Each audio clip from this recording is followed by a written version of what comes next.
श्रीमन्महागणाधिपते नमः। श्री सरस्वती नमः। श्री गुरुभ्यो नमः। यदालम्बोदरं हन्ति सदा मृत्युः तदा वन्दे दयालम्बं लम्बोदरपदाम्बुजम्। शारदा शारदाम्भोजवदना वदनाम्बुजे सर्वदा सर्वदास्माकं सन्निधिं क्रियात्। नमस्तस्मै भगवते नारदाय महात्मने कामक्रोधविहीनाय ऋषीणां। गुरुर्ब्रह्मा गुरुर्विष्णु गुरुर्देवो महेश्वरः गुरुः साक्षात् परं ब्रह्म तस्मै श्री गुरवे नमः। नमोस्तुते व्यासविशालबुद्धे फुल्लारविन्दायतपत्रनेत्र येन त्वया भारतवैरपूर्णः प्रज्वालितो ज्ञानमयः प्रदीपः।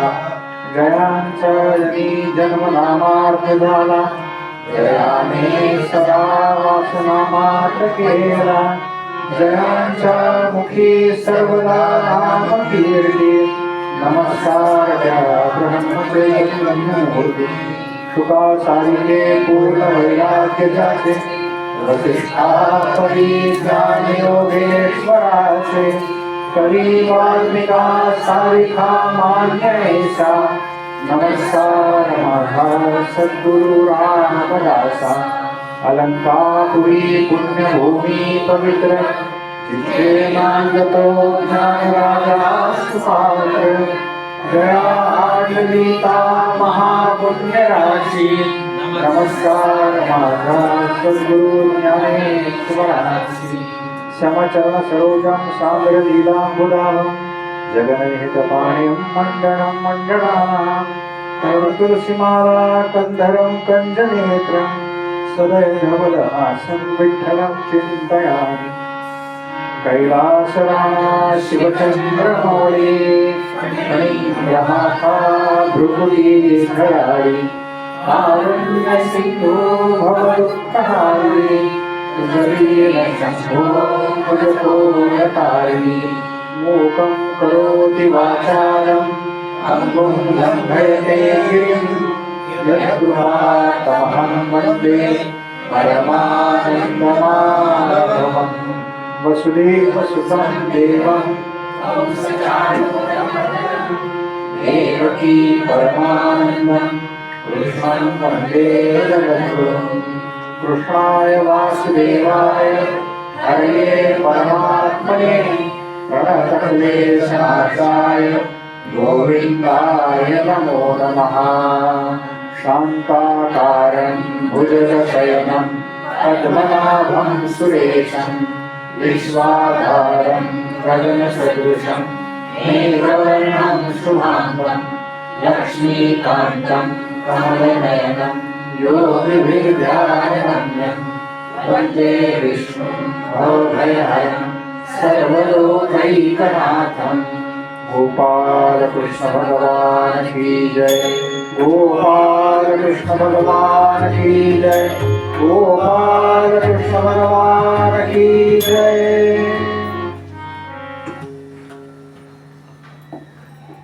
श्रीमद भागवताच्या महामंत्राचा जप करू आणि मग आजच्या कथा वाचले।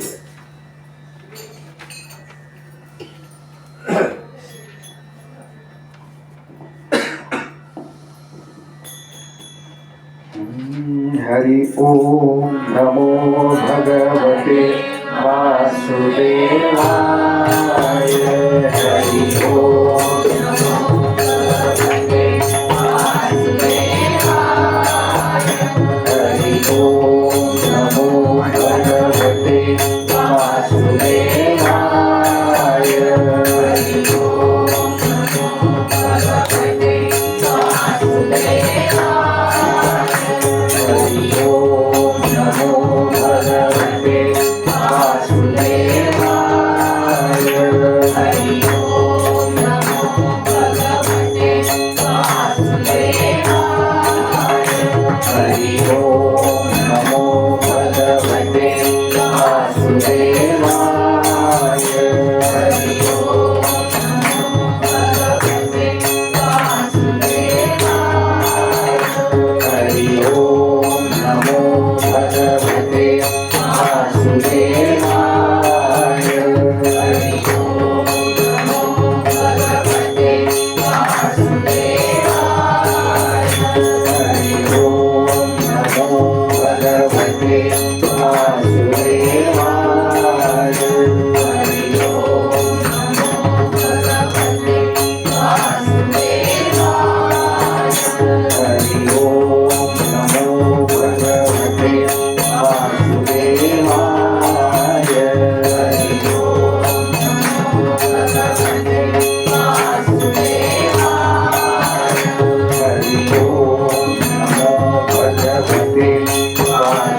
ओम नमो भगवते वासुदेवाय हरि ओम नमो भगवते वासुदेवाय हरि ओम नमो भगवते वासुदेवाय हरि ओम नमो भगवते वासुदेवाय हरि ओम नमो भगवते वासुदेवाय हरि ओम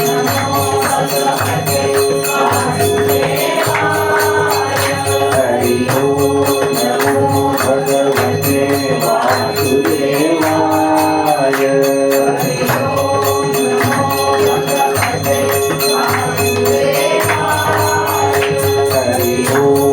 नमो भगवते वासुदेवाय हरि ओम नमो भगवते वासुदेवाय हरि ओम नमो भगवते वासुदेवाय हरि ओम नमो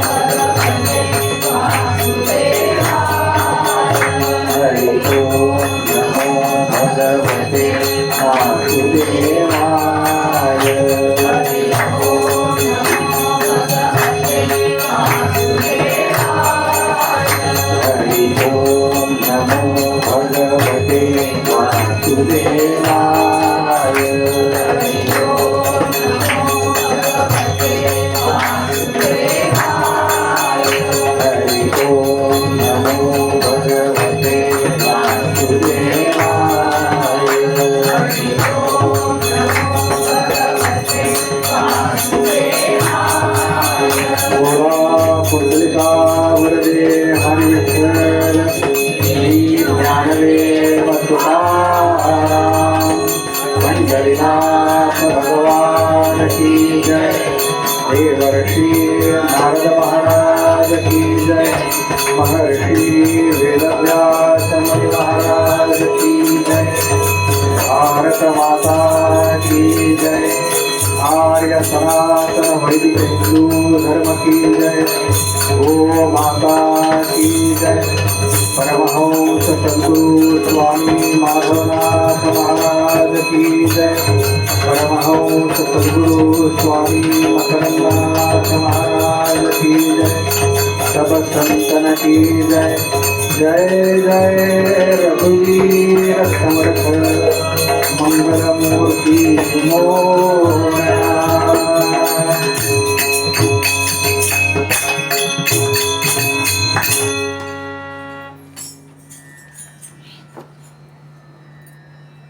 अनेन प्रियतां देवो भगवान् जानकीपतिः श्रीरामचन्द्रपूर्वेषाम् अस्माकं कुलदैवतं लोकाभक्ता श्रीराम समर्थ श्रीराम समर्थ श्रीराम समर्थ जय जय रघुवीर समर्थ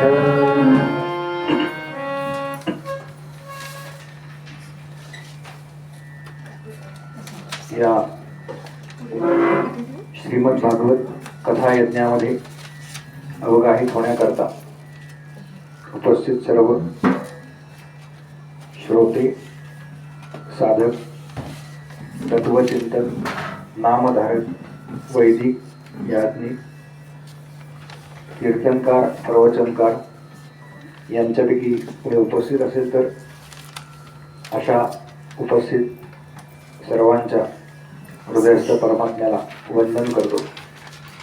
माझे सर्व साथीदार यांना स्वतंत्र वंदन करतो आणि आजच्या निरूपण भागाला सुरुवात करतो.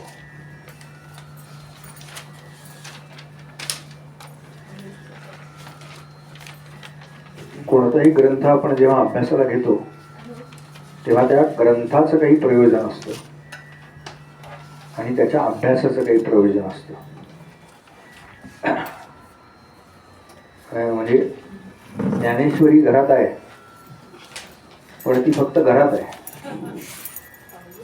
ती जेव्हा मनात ठसावी असं वाटतं तेव्हा असं वाटतं की जरा ती उघडून बघावी. मग ते ओम नमोजी आत्या वेदपती प्रात्या काय म्हणले नेमकं ओम म्हणजे काय इथपासून सुरुवात आहे बरं का. ते एवढं सोपं नाही आहे प्रकरण. आपण फक्त श्लोक वाचतो बरं का. ते वाचन हा एक वेगळा भाग आहे. हल्ली एक फॅड आलंय. हल्ली म्हणजे काही वर्षापूर्वी ग्रंथ हेच गुरु हे फॅड आहे बरं का. ग्रंथ वाचून जर सगळं कळत असतं तर मग शाळा कॉलेजेस ओस पडली असती ना नाही का. तरी पण आपण आपल्या मुलाला नातवाला शाळेत घालतो. गुरु मुखातून काहीतरी ऐक काय जे काय आहे ते. म्हणून आपल्याकडे कोणाच्या तरी समोर बसायचं आणि त्यांच्या मुखातून ऐकायचं. जो व्यासपीठावर बसलाय तो गुरु. ती गुरु ही काही व्यक्ती नाही आहे, ते तत्व आहे. जे आपल्या कल्याणाचं म्हणून योजतात ते गुरु आहेत आपले. ती व्याख्या बदलत जाते, व्यक्ती बदलत जाते. हे लौकिकातलं आहे.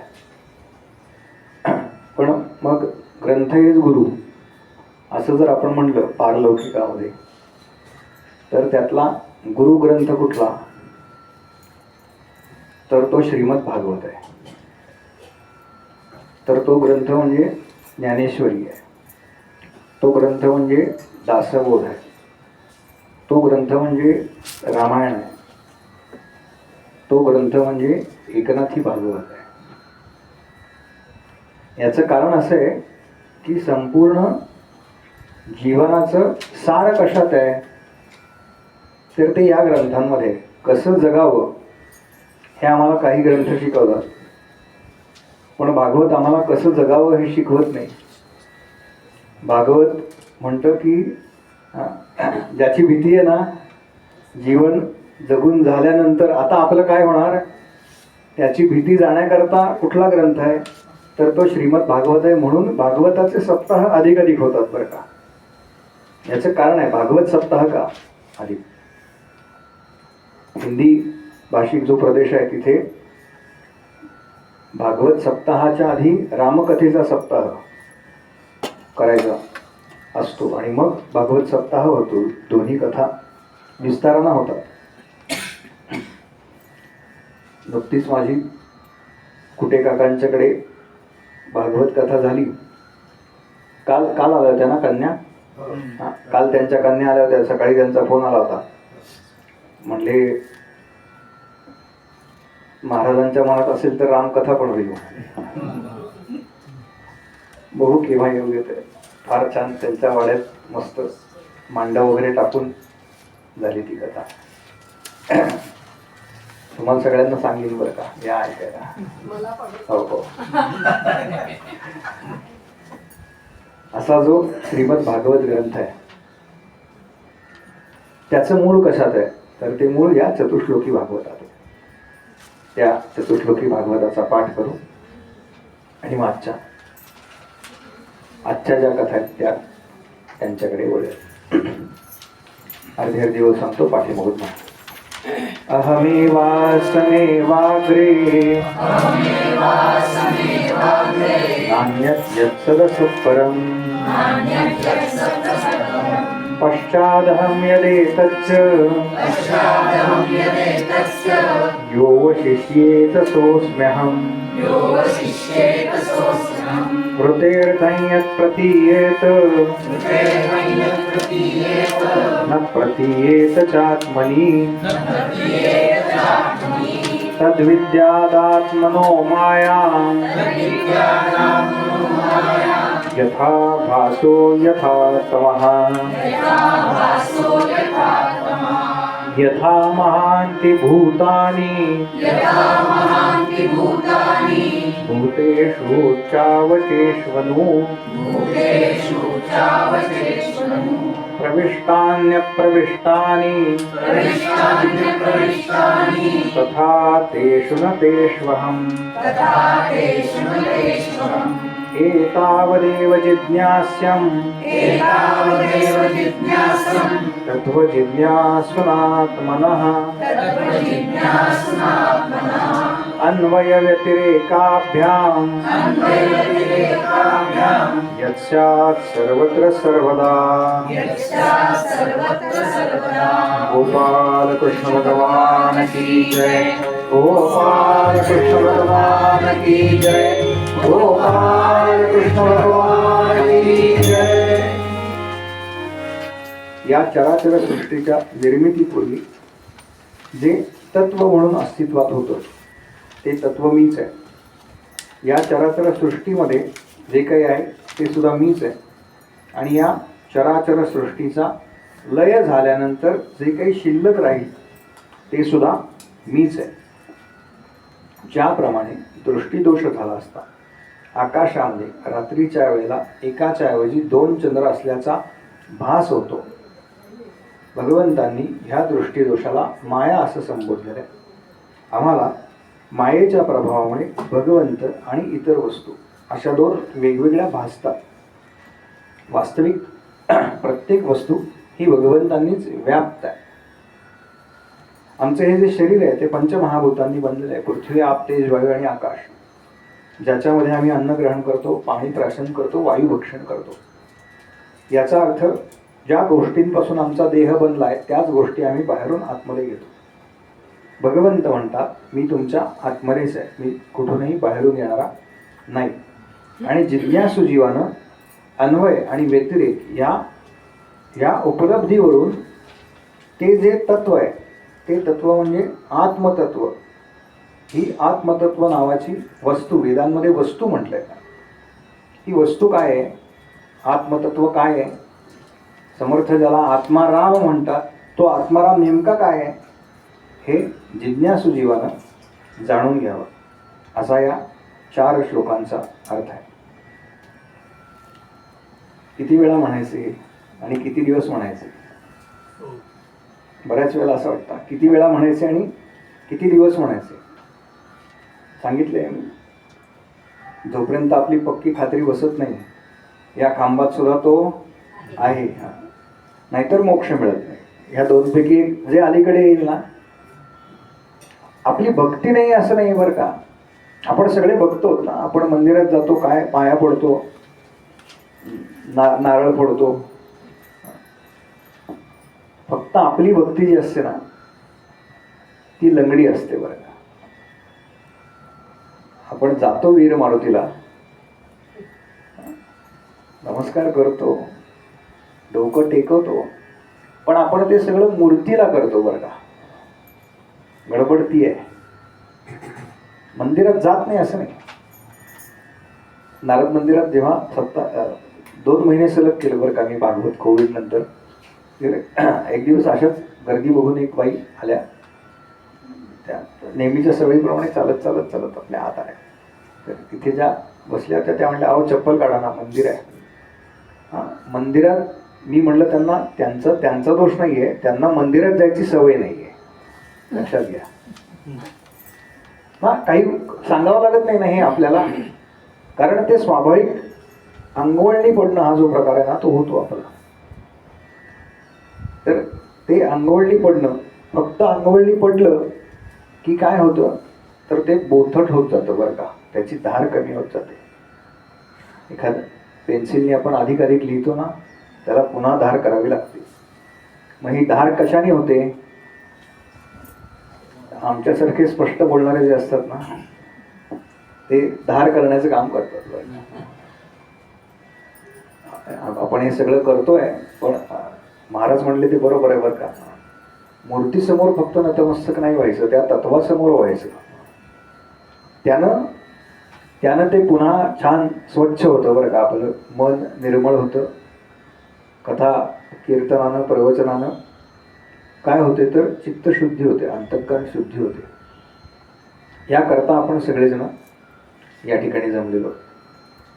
आजच्या कथाभागाला सुरुवात करण्यापूर्वी गोगरी काकू आमच्या एक छान पद म्हणतायत आणि मग त्याच्यानंतर आजच्या कथाभागाला सुरुवात. नमस्कार. आज बसंत पंचमी आहे, तर जय शारदे वागेश्वरी.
कृष्ण भगवान की जय, गोपाल कृष्ण भगवान की जय, गोपाल कृष्ण भगवान की जय.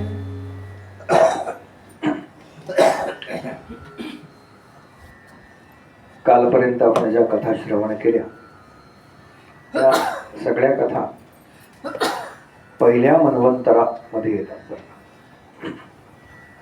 सध्या कितवं मन्वंतर चालू आहे सांगू शकेल कोणी? माहिती आहे किती?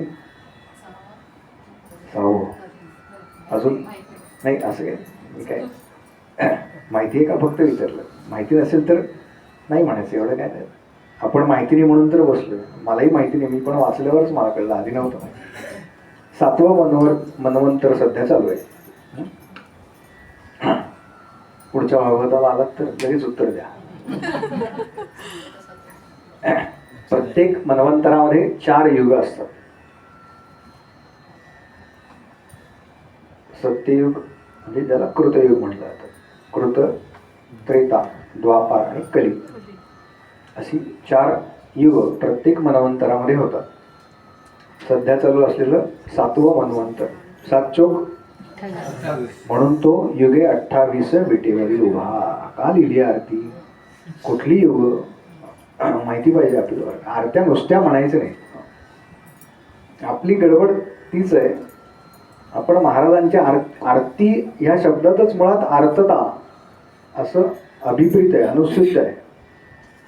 आपण तेवढं सोडतो आणि मोठ्या आवाजात म्हणतो. मोठा आवाज म्हणजे अर्थता नाही, इथनं म्हणणं म्हणजे अर्थच आहे.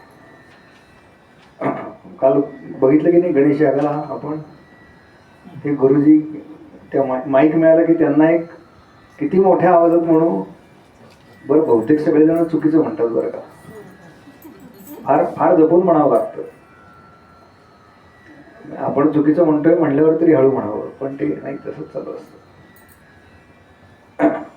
पहिल्या आपण ज्या सगळ्या आत्तापर्यंतच्या म्हणजे कालपर्यंतच्या कथा बघितल्या त्या पहिल्या मन्वंतरात मधल्या घडल्या. आणि मग राजा परीक्षितानं शुकदेवांना विचारलं, मग पुढच्या सगळ्या मन्वंतरांमध्ये काय काय घडलं, कसं कसं कथा घडत गेल्या, कोणते कोणते अवतार झाले ते तुम्ही मला सांगा. त्यावेळेला शुकदेवांनी सांगायला सुरुवात केली की राजा आत्तापर्यंत 6 मन्वंतर होऊन गेली. त्यातल्या पहिल्या मन्वंतराच्या कथा मी तुला सविस्तर सांगितल्या. त्याच्यानंतर वेगवेगळ्या स्कंदामध्ये ज्या म्हणजे कपिल भगवंतांची जी कथा आली ती, किंवा सृष्टीचा विस्तार जो झाला तो, अशा सगळ्या कथा होत गेल्या. आणि त्याच्यानंतर भागवतामध्ये जी कथा येते तर ती 6व्या मन्वंतरातली कथा थेट येते. कारण मधल्या ज्या कथा आहेत तिथे भगवंतांनी वेगवेगळे अवतार घेतलेत, पण ज्याला कथा असं म्हणतात. मी कथा हा विस्तारानं मांडला भाग 1-2 दिवसापूर्वी, असं काही घडलं नाही. मग त्या 6व्या मन्वंतरामध्ये भगवंतांनी हरी नामक अवतार घेतला. आपण जे म्हणतो ना राम कृष्ण हरी, तो हरी अवतार हा आहे. बघा आपण म्हणतो की नाही एवढे वर्ष आपल्याला राम माहिती आहे, कृष्ण माहिती आहे. हु इज हॅरी? हा हरी, हा तो हरी आहे. आणि त्यांनी सांगितलं की हरी नामक अवतार घेऊन भगवंतांनी एका गजेंद्राला मुक्त केलं, हत्तीला मुक्त केलं. राजा परीक्षित म्हणतोय हत्तीला मुक्त करणं एवढं काय त्याचं, नाही का. प्रल्हादा करता ठीक आहे, ध्रुवान करता आले ठीक आहे, एका जड जीवा करता आले एका अर्थानं, का म्हणाले आधी? मग ती कथा तुम्ही मला सविस्तर सांगा. म्हणून शुकदेवांनी ती कथा सांगायला सुरुवात केली. राजा नीट लक्ष देऊन ऐक. त्रिकुट नावाचा एक प्रदेश आहे. त्या त्रिकुट नावाच्या प्रदेशामध्ये ऋतुमान नावाचं सरोवर आहे. ह्या त्रिकुट प्रदेशामध्ये वेगवेगळे प्राणी राहत आहेत. त्याच्यामध्ये हिंस्त्र श्वापद सुद्धा आहेत, हत्तींचे मोठे कळप आहेत. आणि या हत्तींच्या कळपांचा जो राजा आहे, हत्तींचा इंद्र, गजांचा इंद्र म्हणून तो गजेंद्र बरं का. काही जण चुकून असा उल्लेख करतात की त्याचं नाव गजेंद्र होतं. असं नाही आहे ते वाचताना किंवा आपण म्हणताना बोलीभाषेत ते होतं बरं का, तसं नाही. तो त्याचं नाव नव्हतं. ती नावं आपण प्राणी संग्रहालयात आहेत म्हणून ठेवतो, त्यांच्यात काही आपापसात नावं नसतात, तुझं काय माझं काय. त्या सगळ्या हत्तींचा तो प्रमुख आहे. म्हणून आपल्या सगळ्यांचा प्रमुख आहे की नाही, म्हणून आपण त्याला देवेंद्र म्हणतो की नाही आता महाराष्ट्रातल्या. म्हणून तसा तो गजांमधला इंद्र म्हणून गजेंद्र. आणि त्याचा मोठा कुटुंब कबिला आहे बरं का. त्याला 100 पत्नी आहेत आणि प्रत्येकीपासून त्याला पुत्र आहे. वय भरपूर आहे, म्हणजे त्याच्या मुलांचे सुद्धा, मुलांना अनेक पत्नी आहेत, त्याला नातवंड आहेत, पतवंड आहेत. आणि मोठा असा एक जवळजवळ 1000 हत्तींचा कळप आहे. आणि त्या सगळ्यातला प्रमुख हा आहे. छान चाललंय बरं का सगळं, अगदी उत्तम चाललंय. नावं ठेवायला जागाच नाही. पण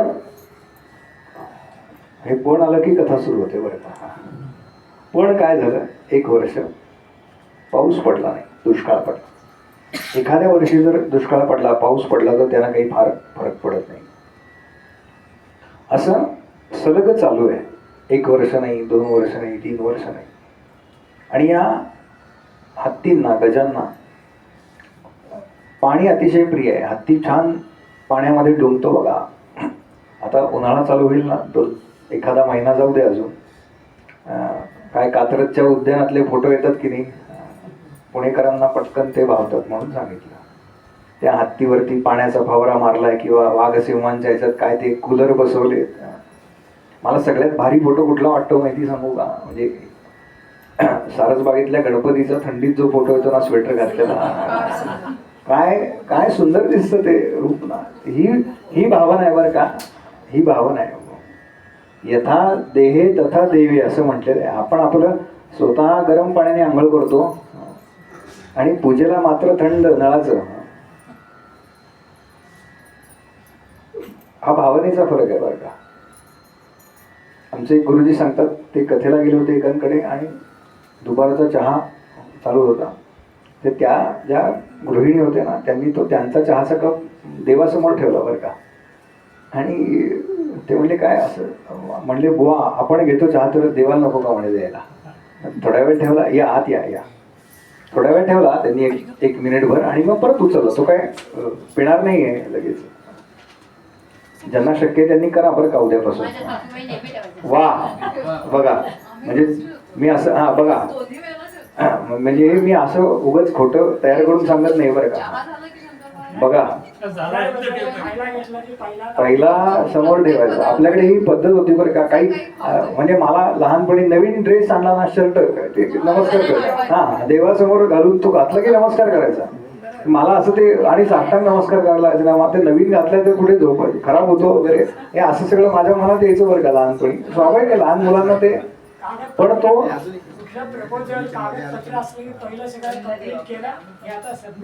वा, आमच्याकडे मला नाव नाही माहिती त्यांचं, पण नारद मंदिरामध्ये एक जण मुंबईचे फार मोठे व्यापारी येतात बरं का. त्यांची बॅलन्स शीट तयार झाली ना की नारदांची पूजा बांधतात ते. आणि काही नाही, ते नारदांसमोर ठेवतात ती पूजा. त्या दिवशी त्यांच्या ते बॅलन्स शीट नारदांसमोर ठेवतात आणि अनेक वर्ष करतायत. मी हे पाहिलेलं आहे. मला पहिल्यांदा ती फक्त पूजा बांधलेली असायची हे कळायचं. मी विचारलं काय कोण येतं ते, तेव्हा मला कळलं की काय त्यांची श्रद्धा आहे. नारदांनी काही सांगितलं नाही त्यांना, मला आणून दाखव काय, पण श्रद्धा आहे त्यांची आणि ते करतायत प्रामाणिकपणे. लक्षात घ्या, जे एखादी गोष्ट प्रामाणिकपणे करतायत ना, त्यांना आपण सहकार्य करायचं असतं बरं का. एखाद्या वेळेला कांदा लसूण खाल्ला तर काय होतं, ते नाही खात आहेत तर कशाला आग्रह. मला सांगायचंय बरं का, हे जे पाळतायत ना त्यांना पाळू द्यावं. आपण त्यात नाही म्हणू नये एखाद्या गोष्टीला. आणि दुष्काळ पडायला लागल्यावरती लक्षात असं आलं की पाण्याची कमतरता भासते. एवढा मोठा कुटुंब कबीला आहे, या सगळ्यांची जबाबदारी कोणावरती आहे? त्या गजेंद्रावरती आहे. घरातला जो मुख्य आहे ना त्याच्यावरती असतं बरं का सगळं.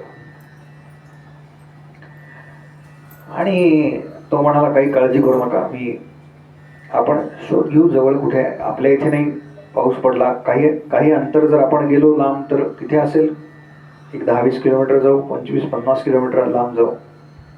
म्हणून हे सगळं कुटुंब निघालंय. चालत चालत चालत चालत ते त्याने लांबून बघितलं की एक सरोवर दिसतंय जिथे पाणी आहे असं लक्षात आलं.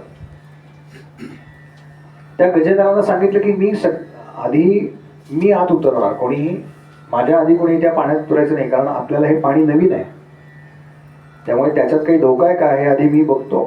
त्यातलं पाणी कसं आहे, चांगलं आहे का, पिण्याकरता योग्य आहे का.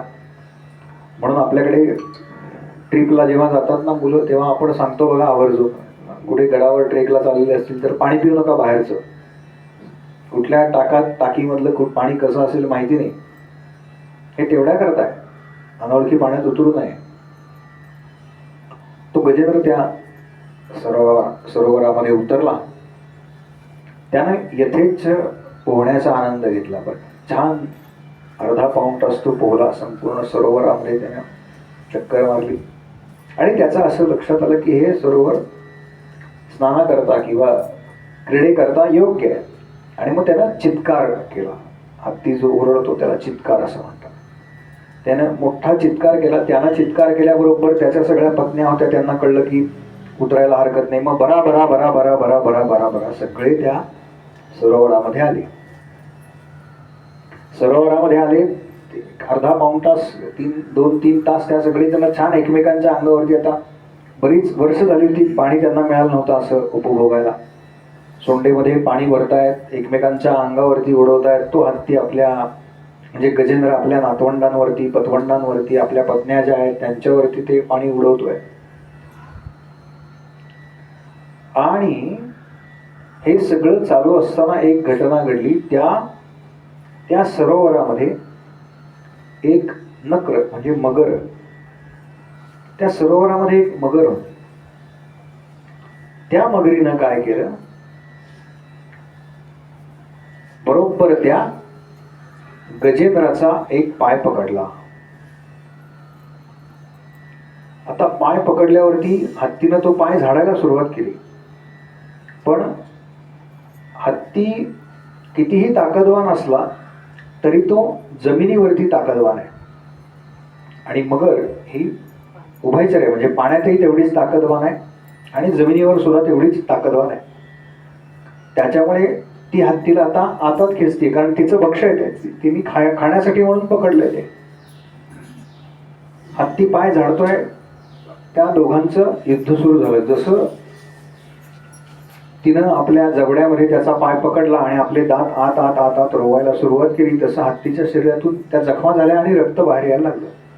आणि त्या रक्ताचा लाल रंग जसा त्या सरोवरामध्ये पसरायला लागला तसं ह्या सगळ्यांना कळलं की काहीतरी धोका आहे. आणि भर भर भर भर भर भर भर भर सगळे सरोवराच्या बाहेर आले. आता त्या सरोवरामध्ये तो गजेंद्र आहे, तो नक्र आहे, असे दोघेच जण आहेत बरं का. आणि तो गजेंद्र विचार करतोय की मला असं वाटलं होतं की कोणीतरी असेल माझ्याबरोबर, कोणीतरी असेल माझ्याबरोबर. तो इकडे तिकडे बघतोय बरं का. त्याच्या सगळ्या ज्या पत्नी आहेत, मुलं आहेत, नातवंड आहेत, ते सगळे सरोवराच्या किनाऱ्यावरती उभे आहेत बरं का.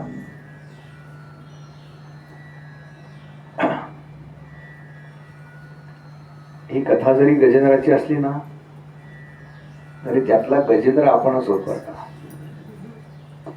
आणि नकर दुसरा तिसरा कोणी नाहीये, तो काळ आहे, काळ रूपी नकर.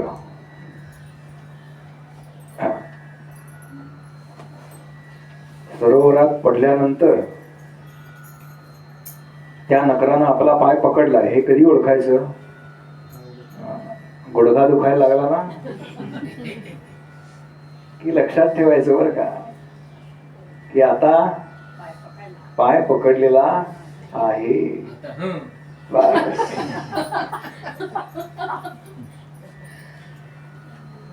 जन हे सुखाचे दिल्या घेतल्याचे बा अंत काळीचे नाही कोणी.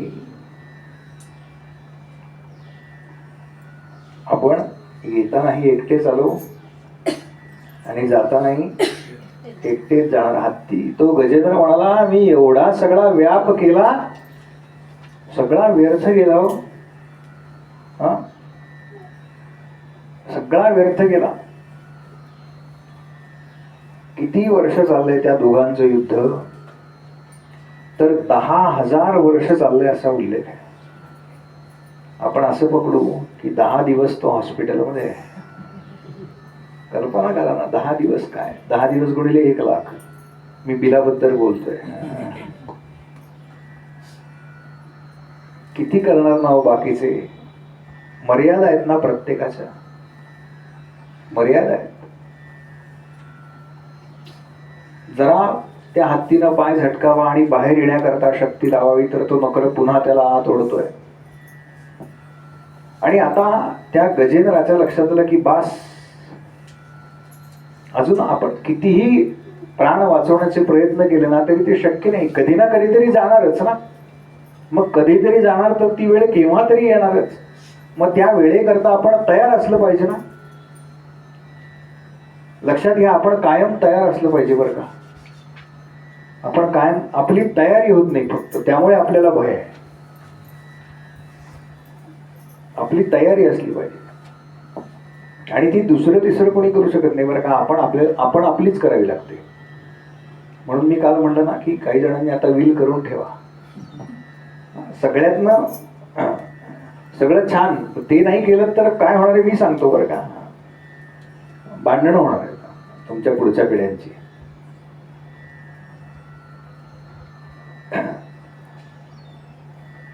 5-5, 6-6 वर्ष लॉकर उघडायला कोणी येत नाही. बरोबर आहे ना वाणी काका. बँकेत होते मला माहिती आहेत त्या सगळ्या परिस्थिती ना. काय काय भांडणं होतात माहिती का, सांगू नये खरं तर घरातलं काही. पण दोघं मुलं आहेत समजा, वडिलांच्या नावावर लॉकर आहे, आतमध्ये काय निघेल त्याच्यापेक्षा नकोच ते भाडं कोणी भरायचं. फार नसतं बरं का किरकोळ. आतलं हवं आहे दोघांना बघा. त्याच्यापेक्षा मोकळे व्हा. मोकळं झालं ना की फार फार शांत वाटतं बरं का, छान वाटतं. किंवा असतानाच बाबा एक काय 2 बांगड्या तुला, 2 बांगड्या तुला, काय 2 सुना असतील तर काय पाटल्या गोठ, मला यादी माहिती नाही फार म्हणून. पण त्याला असं लक्षात आलं की यापैकी माझ्याकडे काहीच नाहीये. मग आत्ता माझ्याकडे काय आहे, तर आत्ता मी ज्या सरोवरामध्ये आहे त्या सरोवरामध्ये काही कमळं उमललेली आहेत, त्यातलं एक फोडावं आणि भगवंतांना अर्पण करावं. म्हणून त्यानं जी काही अंगात शक्ती राहिली होती ती एकवटली. त्या सोंडेनं एक कमळ खुडलं त्या सरोवरातलं आणि आकाशामध्ये भिरकावलं बरं का. तिथे असतो ना तो देव, म्हणून तिकडे भिरकावलं.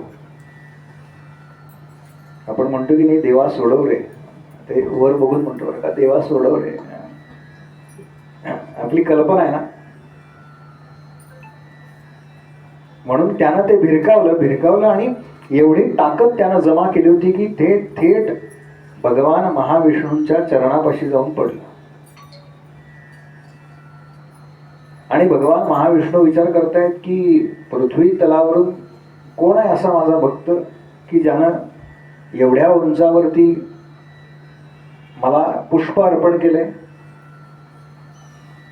आणि पटकन आठवलं बरं का, आठवलं आणि ते धावले म्हणजे ते पुष्प जेव्हा त्यानं अर्पण केलं ना तेव्हा त्याला एकदम आठवलं की नुसतं अर्पण करत नाहीत, त्याच्यानंतर नाम घेतात. मग तो गजेंद्र त्यावेळेला म्हणाला नारायण.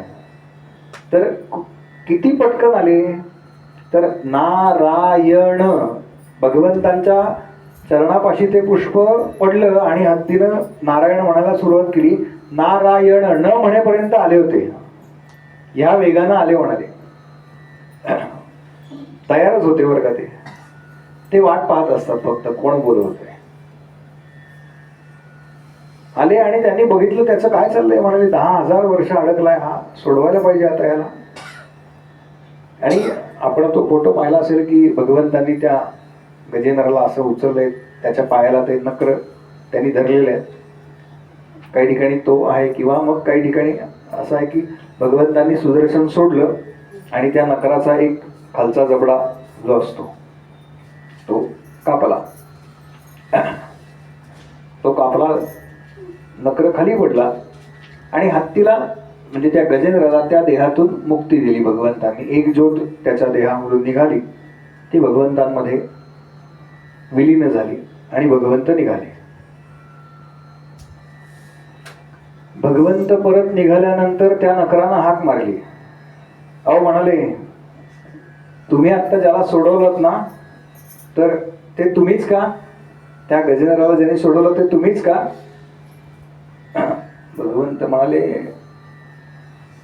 अशी काही बोलण्याची पद्धत असते का माझ्याशी? नम्रतेनं बोलायला पाहिजे ना. म्हणाले, हो मीच. मग एक काम करा, त्याला जसं मुक्त केलं ना तसं मला मुक्त करा.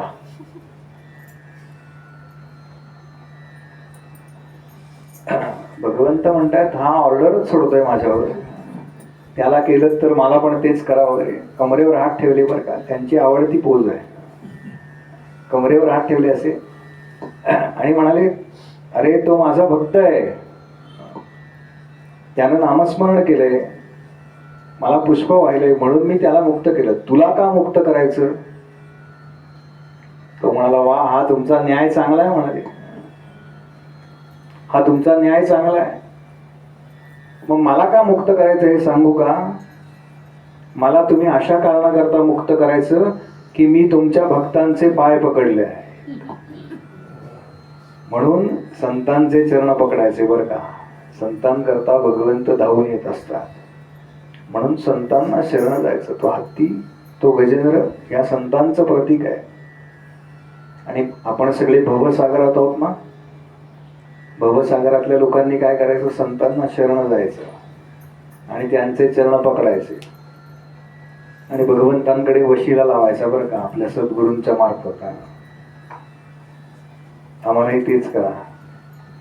आम्हालाही या जन्म मरणाच्या फेऱ्यातून मुक्त करा. भगवंतांनी त्यालाही मुक्ती दिली. ही सगळी कथा सांगितली. परीक्षित म्हणला, या कथेत असं काय वैशिष्ट्य आहे? ही कथा का भागवतात नाही का? ही कथा का भागवतामध्ये? असा कोण होता तो गजेंद्र आणि असा तो नकर तरी कोण होता की ज्यांची कथा श्रीमद भागवतामध्ये आलेली आहे? तेव्हा शुकदेवांनी सांगायला सुरुवात केली, राजा, हा जो गजेंद्र आहे ना तो कोणी सामान्य नाही बरं का. हा पूर्वाश्रमीचा इंद्रद्युम्न नावाचा राजा आहे. हा कोण होता? तर ज्याचं साम्राज्य अखिल भारतवर्षावरती एकेकाळ पसरलेलं होतं, पण हा कशा पद्धतीने राज्य करायचा? तर हा राज्यकारभार त्याची सोय लावायचा. पुढच्या 8-15 दिवसात काय काय करायचंय राज्यामध्ये त्याची सोय लावायचा आणि हा एकटाच ध्यानाला म्हणून जायचा. काही सेवक बरोबर असायचे, कारण तो राजा होता ना, त्याच्यामुळे सेवक बरोबर पाहिजेतच. कारण आपल्याला काही धोका नाही, आपण कुठेही जाऊन बसू शकतो, हो की नाही? पण ज्याच्याकडे काही विशिष्ट पॉवर आहे त्याला आजूबाजूला सेवक घेऊन जाणं भाग आहे. म्हणजे नुसतेच अमरनाथला गेले आणि फोटो काढायला नेलं होतं का कॅमेऱ्यांना? तसं नाही. त्यांना सुरक्षा पाहिजेच ना तेवढी. एका अर्थानं ते त्या पदावरती आहेत. आणि हा असा ध्यानाला जाऊन बसायचा आणि 3-3, 4-4 दिवस ध्यानामध्ये असायचा बरं का. एक दिवस राज्यातून 15 दिवसाची त्यांनी सुट्टी घेतली आणि ध्यानाला म्हणून गेला बरोबर सेवक वर्ग आहे. त्यावेळेला त्याच रस्त्यावर त्या मार्गावरून अगस्ती नावाचे ऋषी चालले होते. अगस्तींनी पाहिलं की हा ध्यानाला बसला आहे, पण त्याला वाटतं की मी ऋषी आहे, त्यामुळे मी आल्यानंतर यानं स्वाभाविकपणे उठून उभं राहिलं पाहिजे, योग्य तो मान सन्मान दिला पाहिजे. पण ज्यावेळेला ऋषी आले तेव्हा हा ध्यानामध्ये अत्यंत उच्च पातळीवरती पोहोचला होता. त्याला ऋषी आलेले सुद्धा कळलं नाही. ऋषी म्हणले, काय हा असा मी आल्यानंतर हा बसलाय, जड दिसतोय, एखादा जडवत बसलाय, म्हणून याला पुढचा देह अत्यंत जड प्राण्याचा येईल, म्हणून पुढच्या जन्मामध्ये तो जड हत्ती झाला, वजनाने असतो, जड झाला आणि निघून गेले ऋषी. काही काळानंतर हा स्थितीवरती आला तेव्हा सेवकांनी सांगितलं, महाराज असं असं झालंय, ऋषी तुम्हाला शाप देऊन गेले. कोणत्या मार्गाने गेले? हा धावत धावत त्यांच्या मागे गेला, त्यांचे चरण पकडले, म्हणला, महाराज क्षमा करा, माझ्याकडनं चूक झाली, पण मी खरंच ध्यानात होतो, भगवान महाविष्णूंची पूजा चालू होती ध्यानामध्ये, म्हणून मला कळलं नाही. तेव्हा अगस्तींनी ध्यान लावलं बरं का. म्हणजे इथे दोनदा शमीक ऋषींचं जी आहे ना, तिथे पण त्यांनी ध्यानात पाहिलेलं आहे की कोण आलं होतं. इथे अगस्तींनी सुद्धा पाहिलंय की खरंच भगवान महाविष्णू याच्या ध्यानात आले होते का. म्हणजे काय ताकद आहे बघा यांची. आम्ही जेव्हा रस्त्याने जातो ना तेव्हा अनेक जण म्हणतात, काय ध्यान चाललंय.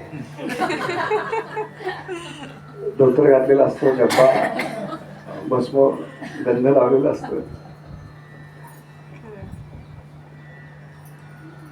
ताकद काय आहे या सगळ्या साधनेची ताकद आहे बरं का या ऋषींमध्ये.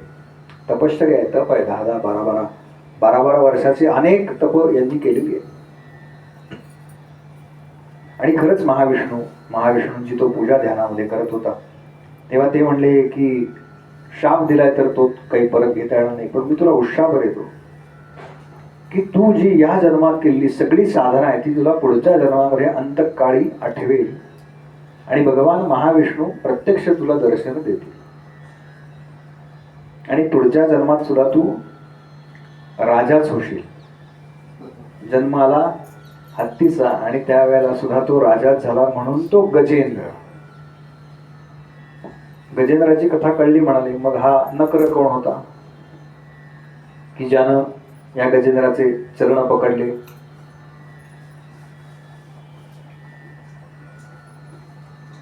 एक स्वर्गीय गंधर्व होता हा, हुहू नावाचा. काही ग्रंथांमध्ये वेगवेगळे पाठभेद आहेत. त्यांनी एकदा देवल ऋषींचा, देवल मुनी जे आहेत त्यांचा अवमान केला आणि देवलांनी त्याला शाप दिला. म्हणाले, अरे गंधर्व दिसायला सुंदर असतात बरं का. आपण पाहिलेत की नाही पुण्यात, हे तर बालगंधर्व,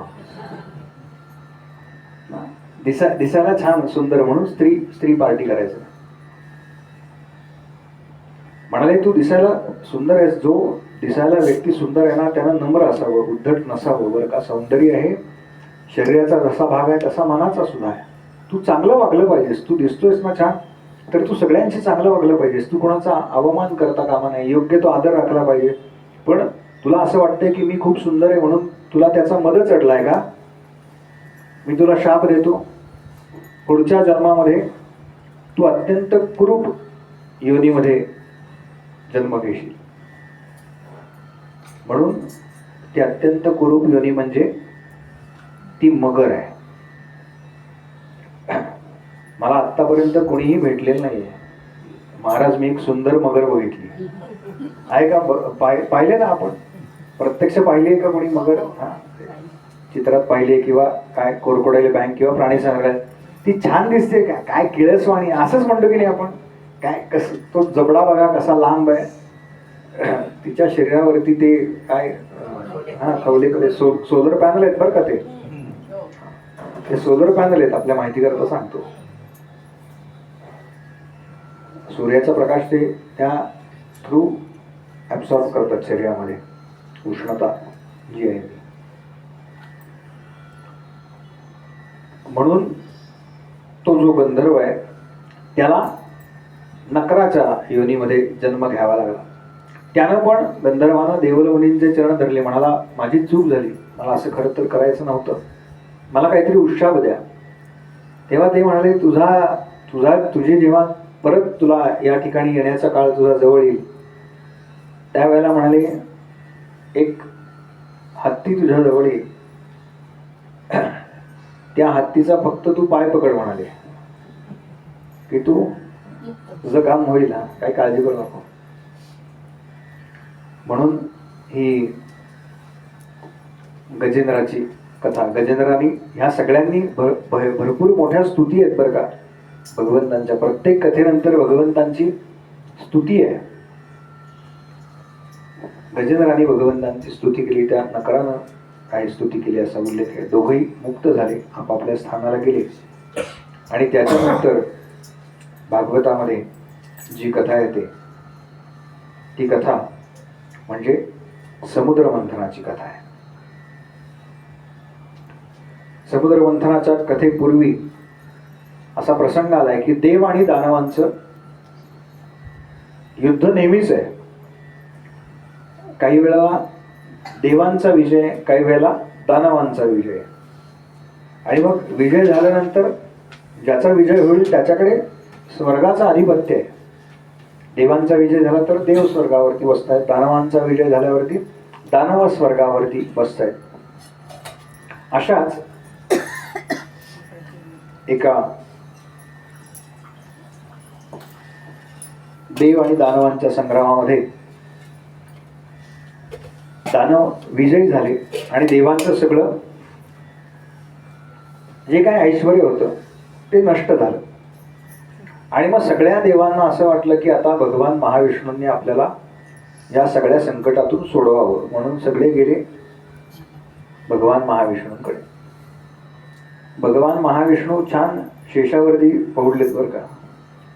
बघितलं ना आपण तो फोटो, शेषशाही विष्णू. त्यांना काही काळजी नाही बरं का. ज्याला काळजी नाही तो असा छान निवांत असतो. भगवान महाविष्णू म्हणाले ते बघून घेतील काय करायचं ते, मी छान, मला कसली काळजी म्हणाले. देव आले, म्हणाले तुम्ही अवतार घ्या. नाही म्हणाले आता माझ्या अवताराची वेळ जवळ आलेली नाही. दरवेळेला कसलं मी अवतार घ्या, तुम्ही काहीतरी करा नाही का. प्रयत्ने वाळूचे कण रगडिता तेलही गळे. तुम्ही काहीतरी प्रयत्न करा, काहीच तुम्ही करत नाहीये. नुसतं आपलं काही झालं की मला शरण यायचं, अवतार घ्या म्हणायचं, मग मलाच तुमची दया येणार. तुम्ही काहीतरी करा. काय करू म्हणाले, काय समुद्र मंथन करा. तो सगळा त्याचा प्लॅन भगवंतांनी त्यांना आखून दिलाय. कसं करा, काय काय त्याच्यात नाही येणार, हे सगळं आधी सांगितलंय बरं का महाविष्णूंनी. कशा पद्धतीने ते होईल हे सगळं सांगितलं.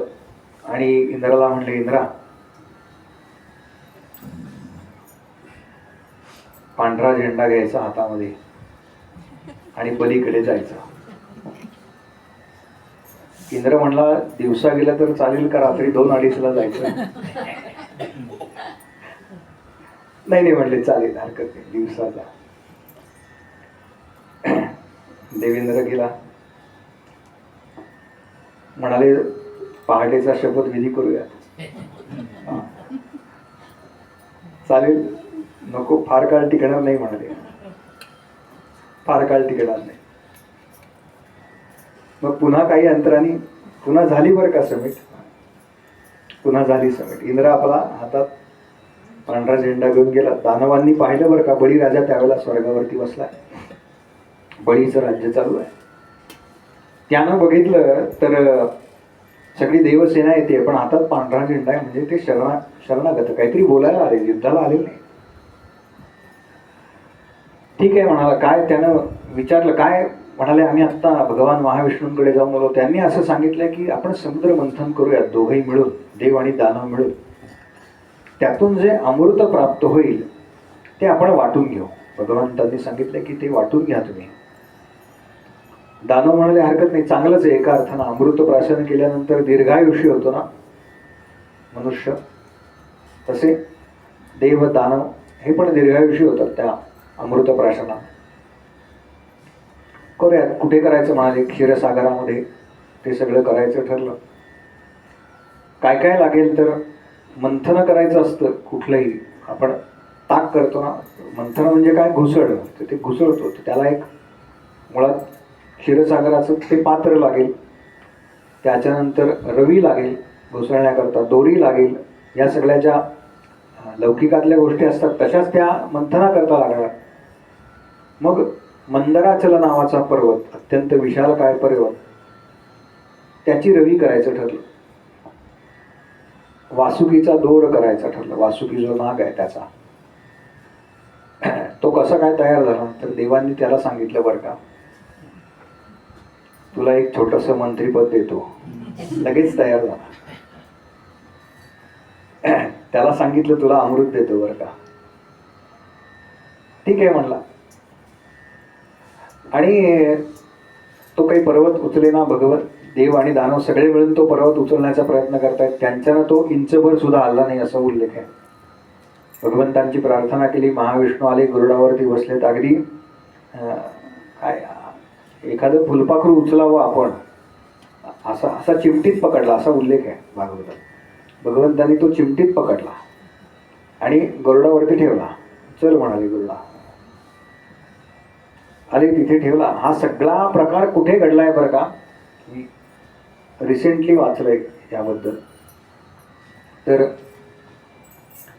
आत्ता आपण ज्याला ऑस्ट्रेलिया म्हणतो, काय भूभाग, खंड, प्रदेश, तर त्याच्या जवळचा जो समुद्र आहे आसपासचा, काही किलोमीटर आसपासचा, तिथे हा सगळा प्रकार घडलाय. कारण ह्या वर्णनामध्ये जे काही टेक्निकल किंवा जे काही जीवाश्मांचं वर्णन आहे ते सगळं त्या भागात, तिथे जे डोंगर आहे तिथे सापडतं. तिथल्या समुद्रामध्ये या पद्धतीचे अवशेष सापडतात आज सुद्धा. म्हणून हे सगळं त्या ठिकाणी झालं असावं त्या काळात, असा साधारण अंदाज आहे. आणि तो पर्वत ठेवला. पण समुद्राची वाळू कशी असते आपल्याला माहिती आहे. तो खाली खाली खाली खाली खाली जायला लागला.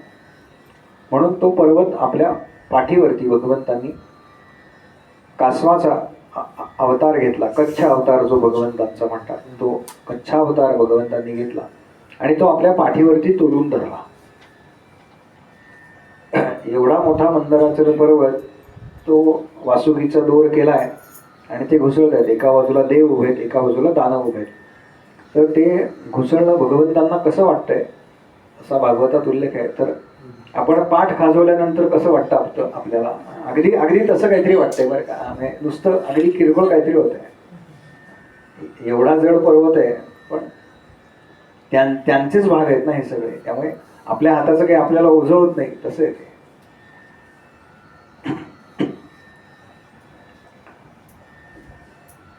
पहिल्यांदा मंथन सुरू झालं तेव्हा सगळे देव मुखाकडे आणि दानव शेपटीकडे उभे राहिले आणि आता सुरू करणार. दानव म्हणले, इंद्रा आम्ही इकडे उभं राहणार नाही. का? इंद्र म्हणाला, का? म्हणाला, आमचा सुद्धा वेदांचा अभ्यास झालेला आहे. शेपटीकडचा भाग जो आहे ना तो अपवित्र मानलेला आहे. आम्ही काही या बाजूला उभं राहणार नाही, आम्ही मुखाकडे उभं राहणार. इंद्र म्हणला, काय करूया काय करूया, काय पर्याय नाही. सध्या उपमुख्यमंत्री तर उपमुख्यमंत्री, हरकत नाही, तुम्ही म्हणाल तसं. मग झाली अदलाबदल. पुन्हा सगळे दानव मुखाकडे आले आणि देव शेपटीकडे आले आणि आता ते मंथन सुरू झालं. आणि दीर्घ काळ, काही हजार वर्ष मंथन चाललंय बरं का. काही नाही, काही निघत नाही. आणि मंथन करून करून करून तो वासुकी दमला. म्हटलं, तुम्हाला काही काय मी पिळला जातो इथे म्हणाले. माझं ते ओढतायत आपले. दमला आणि त्यांनी उच्छ्वास टाकायला सुरुवात केली. उच्छ्वासावाटे सगळे गरम उच्छ्वास. आणि त्यानं सगळे हे दानव काळे पडले बरं का. म्हणून दानव सिरियल्समध्ये जे काळे दाखवतात ना, एकदम असे काळे कुट्ट काजळासारखे किंवा कोळशासारखे, तर ते त्याच्यामुळे दाखवतात. समुद्र मंथनात त्यांचे देह काळे पडले असा उल्लेख आहे दानवांचे. मंथन चालू झालं आणि त्याच्यातून एक एक रत्न बाहेर पडायला सुरुवात झाली. दीर्घ काळ मंथन झाल्यानंतर सगळ्यात प्रथम जे रत्न बाहेर आलं ते हलाहल नावाचं विष. त्याचं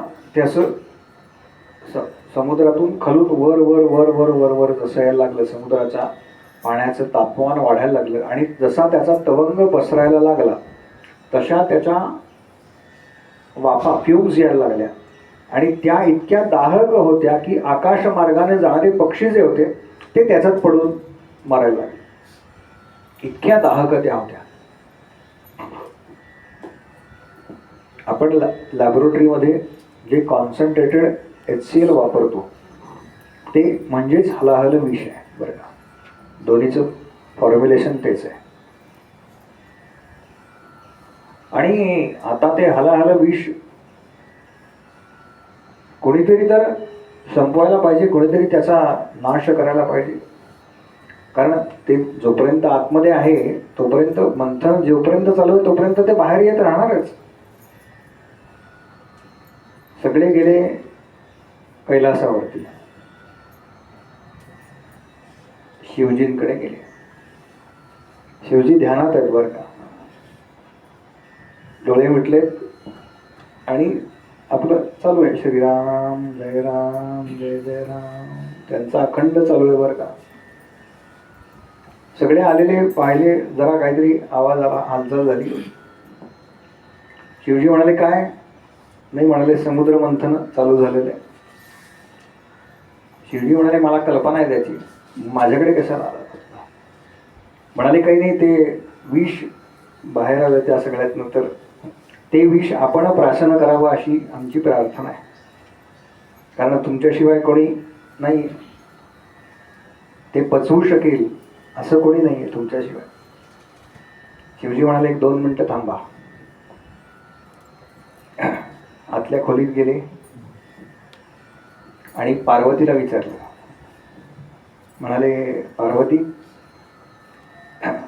सगळे देव आले, त्यांची अशी इच्छा आहे की समुद्र मंथनातून जे विष निर्माण झालंय त्या विषामुळे अखिल ब्रह्मांडाला धोका आहे. तर संपूर्ण ब्रह्मांड वाचवायचं असेल तर ते कोणीतरी प्राशन केलं पाहिजे, कोणीतरी ते संपवलं पाहिजे. तेव्हा त्यांचं असं म्हणणं आहे की ते मी करावं, तुझी परवानगी आहे का? ती म्हणाली यानं जगताचं कल्याण होणार आहे ना, मग माझी परवानगी आहे. पत्नीची परवानगी घ्यावी लागते बरं का काही काही कामामध्ये. तिनं परवानगी दिली. शिवजी म्हणाले ठीक आहे. आणि कसं प्यायलंय त्यांनी ते विष? संध्या करताना जसं आचमन करतो ना, असं पडीमध्ये किती असतं बघा ते पाणी, पडी सुद्धा पूर्ण भरून घ्यायची नाही बरं का. जे संध्या करतात त्यांच्या करता थोडी कमीच भरायची, ती पूर्ण भरायची नसते. 3/4 तेवढीच भरायची, तेवढंच घ्यायचं. ओंकार लक्षात ठेवा. आणि आचमनाला जसं आपण करतो ना तसं त्यांनी ते विष गोळा केलं म्हणाले आणि गट गट गट गट गट गट पिऊन टाकलं. पिऊन टाकलं पण ते आतमध्ये नाही गेलं बरं का. कुठे साठवलं त्यांनी? इथे कंठामध्ये साठवलं बरं का. आणि त्या विषाच्या रंगामुळे त्यांचा कंठ किंवा दाह जो होता त्या विषाचा, त्यामुळे त्यांचा कंठ निळा पडला आणि म्हणून एक नाव पडलं नीलकंठ. समुद्र मंथनामध्ये ज्यांनी अमृत प्राशन केलं ते सगळे झाले देव बरं का. आणि ज्यांनी विष प्राशन केलं ते झाले महादेव. म्हणून महादेव एकमेव ते महादेव. शिवजींची फार छान छान वर्णन आहेत बरं का. अनेक श्लोक आहेत शिवजींचे. म्हणजे आपण कर्पूर गौरम म्हणतो ना, ते काही कापूर लावल्यावर म्हणायचं नाही बरं का. ते शिवजींचं वर्णन आहे. आपल्याला माहिती करता सांगतो. आपण आपलं ते कर्पूर गौरम म्हणजे आपल्याला वाटतं कापूर लावलाय म्हणून ते म्हणायचं, तसं नाहीये. बऱ्याच वेळा मी अनेक जण हे का म्हणतात तुम्ही असं विचार केला, ते कापूर लावला की ते म्हणतात ना कर्पूर गौरम, त्या कर्पुरासारखे पांढरे फटक्क दिसतात ते गोरे पान, असेच शिवजी आमचे. एक फक्त श्लोक ऐकवतो शिवजींच्या वर्णनाचा. बरेच दिवसात मी खरं तर तो म्हटलेला नाहीये, पण काय कसे आहेत म्हणाले शिवजी. कंठे यस्य विराजते हि गरलम, गरल म्हणजे विष, यांच्या कंठामध्ये विष विराजमान झालेलं आहे. कंठे यस्य विराजते हि गरलम शीर्षेच मंदाकिनी, मस्तकावरती ही मंदाकिनी आहे विराजमान झालेली, गंगा साक्षात. वामांके गिरिजाननम कटितटे, श्लोक अन्वय आणि व्यतिरेक आहे ना, म्हणून तो वामांगे गिरिजाननम, डाव्या अंकावरती पार्वती माता विराजमान झालेल्या आहेत. कटितटे म्हणजे कमरेला काय गुंडाळलंय, शार्दूल चर्मांबर. शार्दूल म्हणजे माहिती आहे, नाव असतं शार्दूल, सिंह. उत्तिष्ठ नर शार्दूला, नाही का म्हणतो ना आपण, कौसल्या सुप्रजा राम पूर्वा संध्या प्रवर्तते, त्यातलं उत्तिष्ठ नर शार्दूला, शार्दूल चर्मांबरम, ते गुंडाळलंय व्याघ्र चर्म. आणि ते कसं दिसतंय, पुन्हा त्याचं वर्णन केलं बरं का. ते चर्मांबर जे गुंडाळलंय ते कसं दिसतंय. माया यस्य ऋणद्विजिस्म, माया यस्य ऋणधी विश्वमखिलम.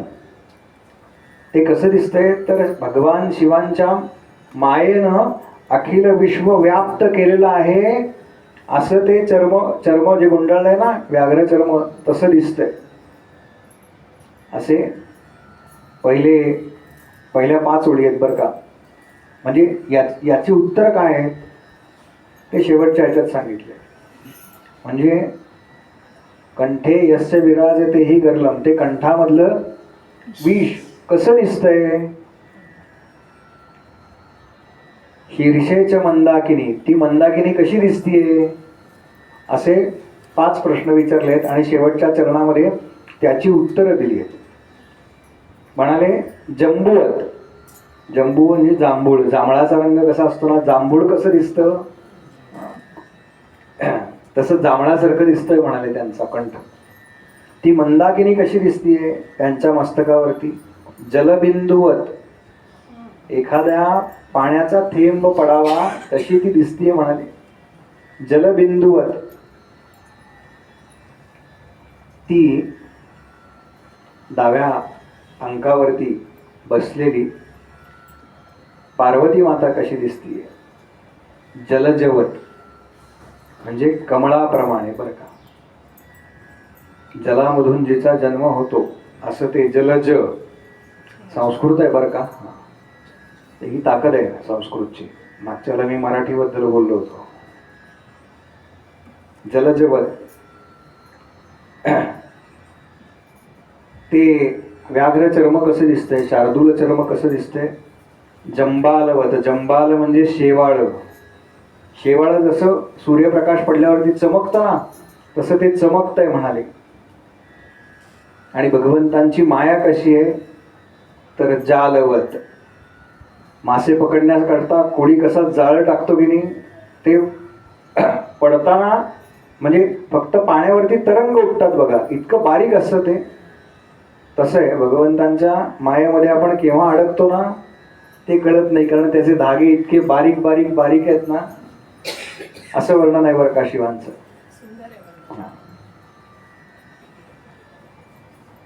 त्या शिवांनी ते सगळं विष गोळा केलं, प्राशन केलं आणि कैलासावरती गेले. कारण त्या विषाचा दाह व्हायला लागला, शरीराचा दाह व्हायला लागला. मग भस्म अंगाला फासलं. ती मंदाकिनी तेवढ्या करता म्हणाले घेतली मस्तकावरती. त्यानं काही होईना, मग चंद्र धारण करू म्हणाले. चंद्र शीतल असतो ना,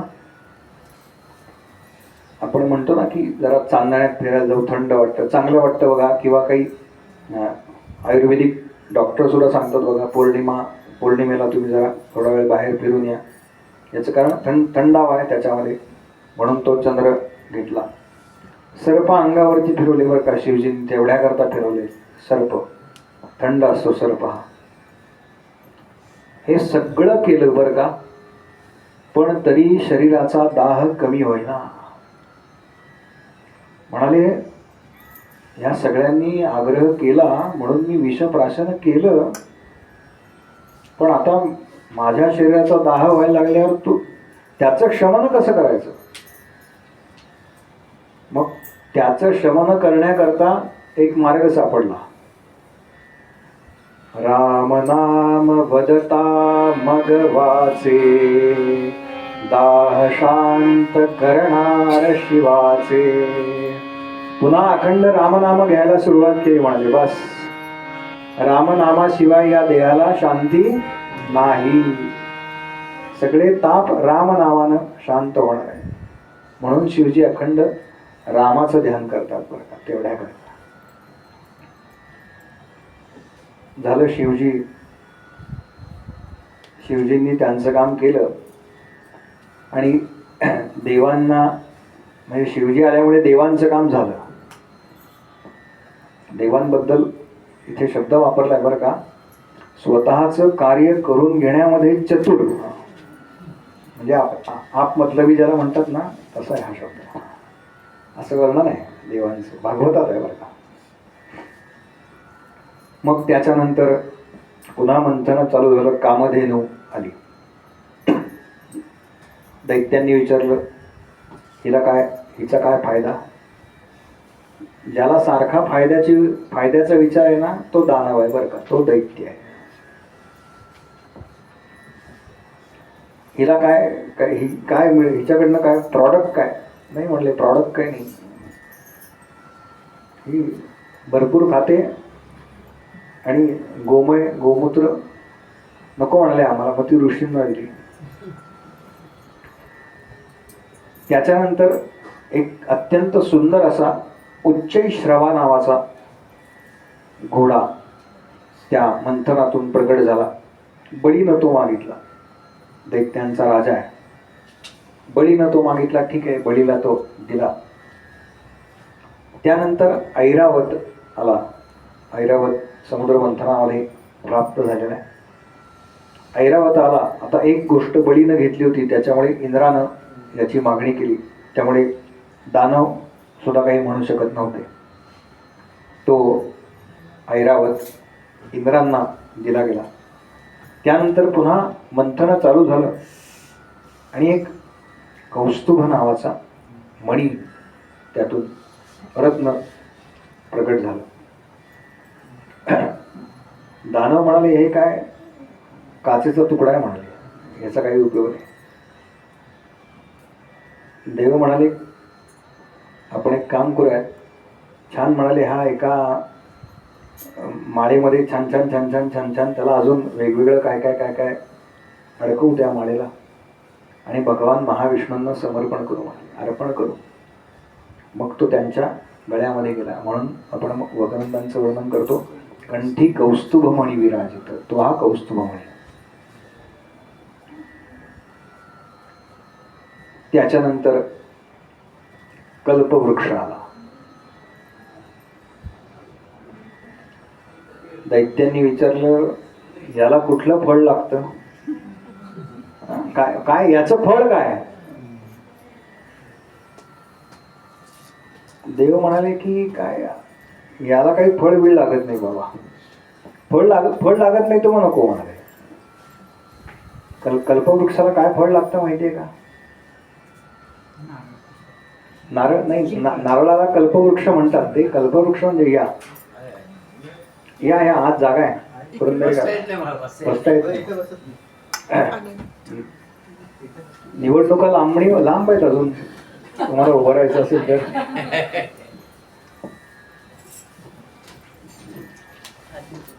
ये मयुरी ये. तू येईपर्यंत मला मध्यंतर घेता येईल ग.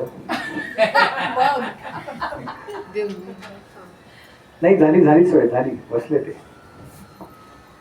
बस बस बस. खाली बसता येईल ना तुला?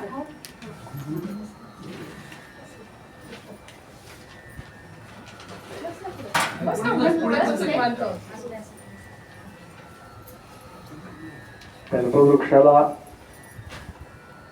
कल्पवृक्षाला काही फळ वेळ लागत नाही बरं का. पण तो काय करतो, तो इच्छित फल प्राप्त करून देतो बरं का. माऊलींनी वर्णन केलंय असं. माऊली म्हणाल्या की एकदा का त्या कल्पवृक्षाची प्राप्ती झाली ना की बस बाकी काही करायची गरज नाही बरं का. काही करायची गरज. काय मागायचं असतं कल्पवृक्षाकडे? कल्पवृक्षाकडे काय मागायचं? आम्ही म्हणतो ना, आपण आपलं नशीबच फुटकंय बरं का. आम्हाला काय मागायचं हेच माहिती. सम्राट आहे हो एखादा, सम्राटाची पत्नी आहे, म्हणजे त्याच्याकडे जर 1000 नोकर असतील ना तर हिच्याकडे 2000 आहेत दिमतीला. बायकोची अधिक काळजी घ्यायला लागते. म्हणावं लागतं तिला, फार छान तू स्वयंपाक फार छान करतेस बरं का. म्हणजे मग भागवताला जाता येतं आम्हाला बिंदास. राजयाची कांता काय भीक मागे, राजयाची कांता काय भीक मागे, मनाची आयोगे सिद्धी पावे, मनाची आयोगे सिद्धी पावे. कल्पवृक्ष तळवटी जो कोणी बैसला, कल्पवृक्ष तळवटी जो कोणी बैसला. एकदा त्या कल्पवृक्षाच्या तळवटी म्हणजे खालती त्याच्या छायेमध्ये जो कोणी बसला त्याला काय कमी हो आयुष्यात. कारण त्याच्या खाली बसल्यावरती मनात जे येईल ना ते पूर्ण होतं बरं का. ते पूर्ण होतं. ऐका. कल्पवृक्ष तळवटी जो कोणी बैसला, कल्पवृक्ष तळवटी जो कोणी बैसला. दुपारची 12:30ची वेळ, मे महिना, 15 तारीख माझ्या पक्क लक्षात आहे. आणि ती एसटीचा आपला लाल डबा घाटात जाताना बंद पडला. अरे बापरे, चालू राहते. कल्पवृक्ष तळवटी जो कोणी बैसला. बंद पडली आणि त्यानं विचारलं कंडक्टरला किती वेळ लागेल. अर्धा पाऊण तास लागेल म्हणून. हा म्हणला अर्धा पाऊण तास ना, म्हणजे 1-1.5 तास नक्की. आपली बॅग घेतली आणि चालत चालत जरा म्हटलं चक्कर मारून पाय मोकळे करू. आला आणि एका वृक्षाखाली थांबला. नेमका थांबला ना तो कल्पवृक्ष होता. हो, कल्पवृक्ष होता. वा. कल्पवृक्ष तळवटी जो कोणी बैसला, कल्पवृक्ष तळवटी जो कोणी बैसला. छान. दुपारी 12-12:30ची वेळ त्या वृक्षाखाली आला आणि शीतल वारे वाहायला लागले. म्हणाला वा काय छान वाटतंय. खिशाबंद रुमाल काढला, घाम पुसला. म्हणाला या अशा रणरणत्या उन्हात पाणी प्यायला मिळालं, गार एखादा डेरा असता इथे तर बस. मनात आणलं बरं का. आणि तिथे डेरा तयार. त्याच्यावरती छान असा स्टीलचा ग्लास स्वच्छ धुतलेला ठेवलाय. त्यानं बघितलं, वा वा वा म्हणाला, हेच पाहिजे होतं मला. कल्पवृक्ष तळवटी जो कोणी बैसला, त्याच्यावरचं झाकण काढलं, पेला बुडवला, पाणी प्यायला तृप्त झाला. बघा, मे महिन्यात बाकी काही नाही मिळालं तरी चालतं आपल्याला, माठातलं थंडगार पाणी मिळालं ना की तो आपला आत्माराम तृप्त होतो. बघा, तेव्हा कळतं ते तत्व काय आहे, इतर वेळेला नाही कळत बरं का. कल्पवृक्ष तळवटी जो कोणी बैसला,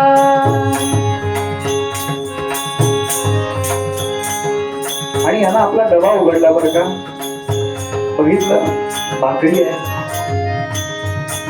मेथीची भाजी आहे, म्हणला अरे पंचपक्वान्नाचं जेवण असतं, काय झालं वा. आणि समोर पंचपक्वान्नाचं ताट हजर. कल्पवृक्ष तळवटी जो कोणी बैसला, काय काय देतो कल्पवृक्ष बघा, नुसतं मनात आला तुम्ही. आपला कल्पवृक्ष म्हणजे सांगीन बरं का कोण आहे ते. पंचपक्वान्नांचं ताट समोर आहे, यानं आपला डबा पुन्हा बांधून ठेवला, ते छान पंचपक्वान्न सेवन केले, हात धुतले, पुन्हा गार पाणी प्यायला तृप्त झाला बरं का, आत्मा तृप्त झाला. आणि त्या वृक्षाच्या तळवटी बसलाय आणि मनात विचार आला की जरा छान भिजण्याकरता एखादी कॉट, त्याच्यावरती माऊ अशी गादी, पांढऱ्या स्वच्छ रंगाचं अंथरायला त्याच्यावरती असं सगळं तयार असलं तर याच्यापेक्षा वेगळं काय पाहिजे आयुष्यात. झालं आलं ते बरं का. डोकं टेकायला छान उशी जे घेतात त्यांच्याकरता म्हणून ती उशी आणि माऊस वर बरं का. मला कळे ना कसं काय घडतंय, या टाकूया.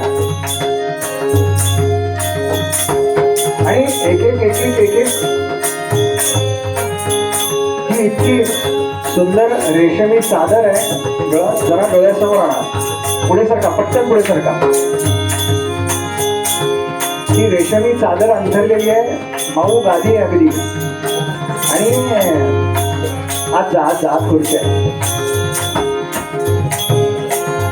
आणि म्हणाला की आता छान आढावा पडतो बरं का.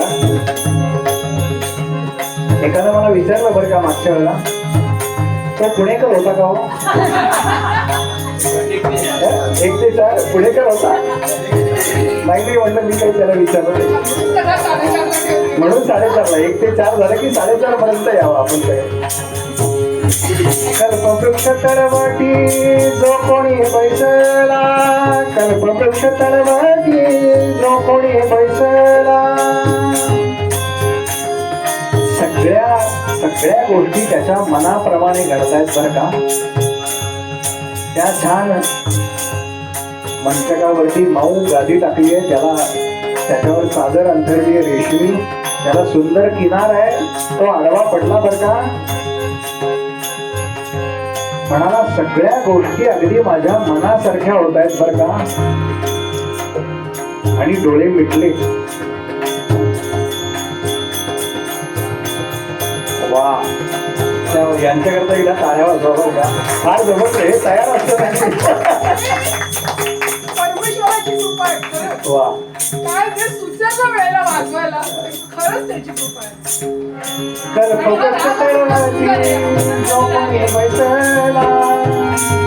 बसला बरं का तो, झाला आडवा पडला, डोळे बंद केले आणि एकदम डोळे उघडले. बघा, शेजारचं कोणी झोपलेलं नाही ना, त्यांना सांगा आता डोळे उघडा.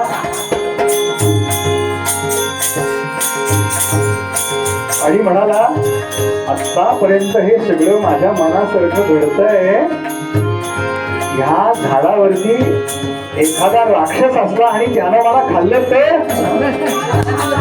एवढं मनात आलं. आणि कल्पवृक्ष तळवटी जो कोणी बैसला, काय उणे त्याला सांगा जोजी, काय उणे त्याला सांगा जोजी. काय अवघड आहे हो राजाच्या कांतीला, काय अवघड आहे. अभंगाची सुरुवात आहे ना, माऊलींचा अभंग आहे बरं का, काय ताकद आहे शब्दांची.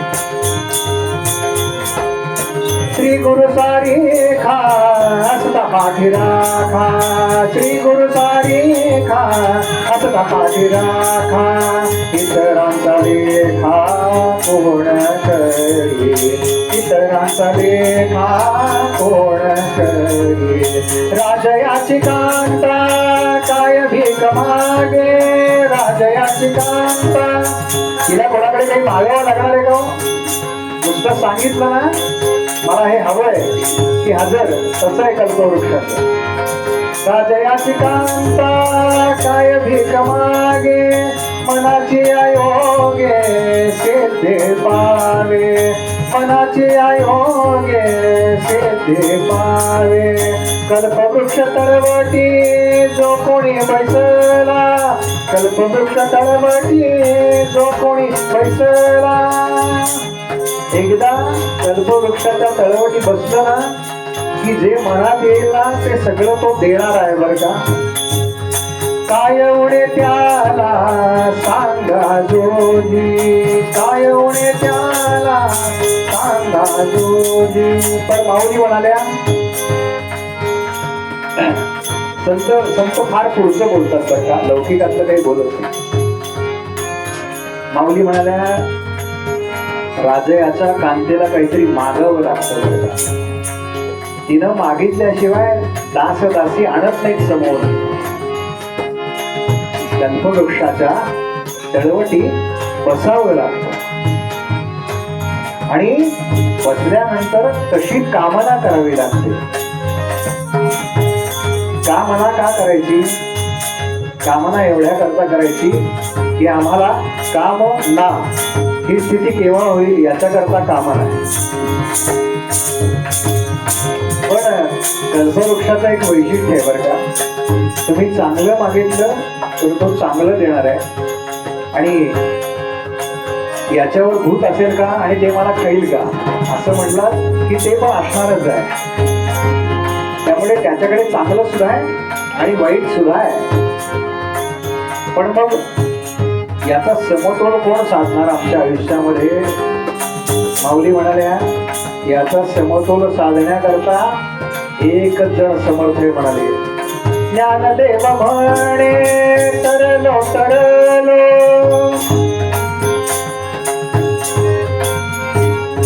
ज्ञानदेव म्हणे तरलो तरलो, आता उद्धरलो सद्गुरु कृपे, आता उद्धरलो सद्गुरु कृपे. श्री गुरु सारी खा असता पाठी राखा, श्री गुरु सारी खा असता पाठी राखा.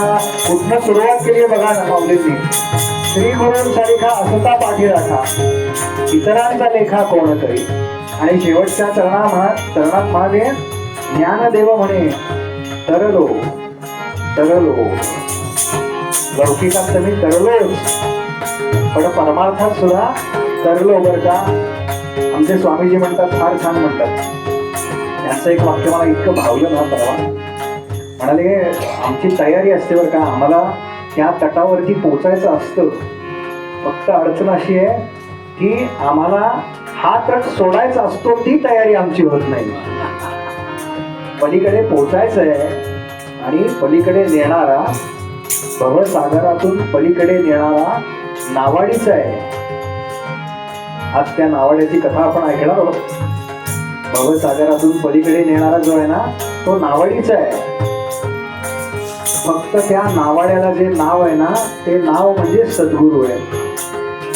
श्री गुरु सारी खा असता पाठी राखा, श्री गुरु सारी खा असता पाठी राखा, श्री गुरु सारी खा असता पाठी राखा. वा, फार सुंदर, फार सुंदर, फार सुंदर.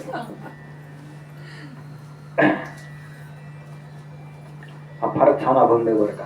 किती वेळा म्हणला आणि किती वेळ म्हणला आणि त्याच्यामध्ये एवढं प्रचंड तत्वज्ञान सामावलेलं आहे ना. पारायण आपण पारायण करतो बरं का, पारायण करावी त्यात काही गैर नाहीये. अखंड पारायण चालूच पाहिजे. फक्त काय लिहिलंय त्यात ना, रामो राजम आणि सदा विजय ते रामम रमेश, ते उभं राहिलं पाहिजे. त्याचे गुण घेतले पाहिजेत ना. आपण कायम ग्राहक असावं बरं का, गुणग्राहक असावं. आपण नको ते लक्ष्मी रोडला हिंडायला जातो, मग तुळशीबाग दिसते त्यातनं काहीतरी वस्तू आणतो, नको असताना आपण गुणग्राहक असावं. चांगलं ते घ्यावं बरं का, निश्चित. कल्पवृक्षाकडे जे मागेल ना ते मिळतं. पण मग यांच्यापेक्षा मग कल्पवृक्ष शोधाना, सद्गुरू शोधणं अवघड आहे नाही का. आपलं जर असेल काही पूर्वसुकृत तर त्यांची गाठ पडते नाही बरं का, असं नसतं. आपलं जर पूर्वसुकृत असेल ना तर सद्गुरू आपल्याला शोधत येतात बरं का. म्हणजे आपलं जर तेवढी तयारी असेल तर आपण त्यांच्या शोधात जातो, अन्यथा सद्गुरू येतात. कारण त्यांना काळजी, संतांना अधिक काळजी आहे ना आपल्यापेक्षा. आपली काळजी संतांना अधिक आहे. मग कल्पवृक्ष चांगलं जे आहे आणि वाईट जे आहे ना दोन्ही देणार आहे. सद्गुरू सांगतात की अरे मी फक्त तुझ्या हिताचं जे आहे ना तेवढंच देणार आहे. म्हणून सद्गुरू श्रेष्ठ आहे बरं का सगळ्या. म्हणून सद्गुरू श्रेष्ठ आहे. आपल्या अहिताचं सद्गुरू काहीही सांगत नाहीत बरं का, सगळं हिताचं सांगतात. फक्त आपण जेव्हा समोर उभे राहतो ना त्यांच्या, तेव्हा भांड रिकामक असावं आपलं. ताकाला जायचं आणि अरे बापरे, कसं उभं राहावं म्हणाले गुरूंसमोर.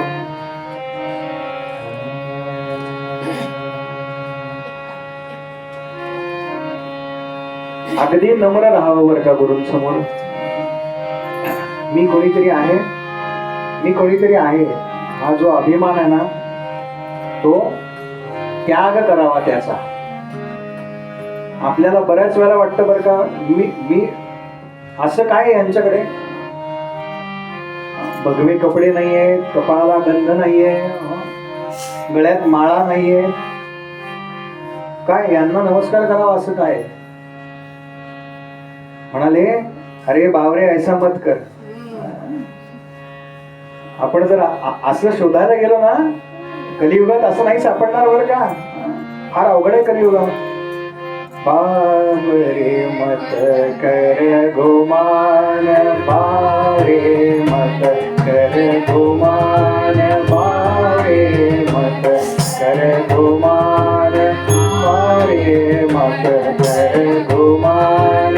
गुरु सन राखो ईमान, गुरु सन राखो ईमान, बावरे मत कर गुमान, बावरे मत कर गुमान.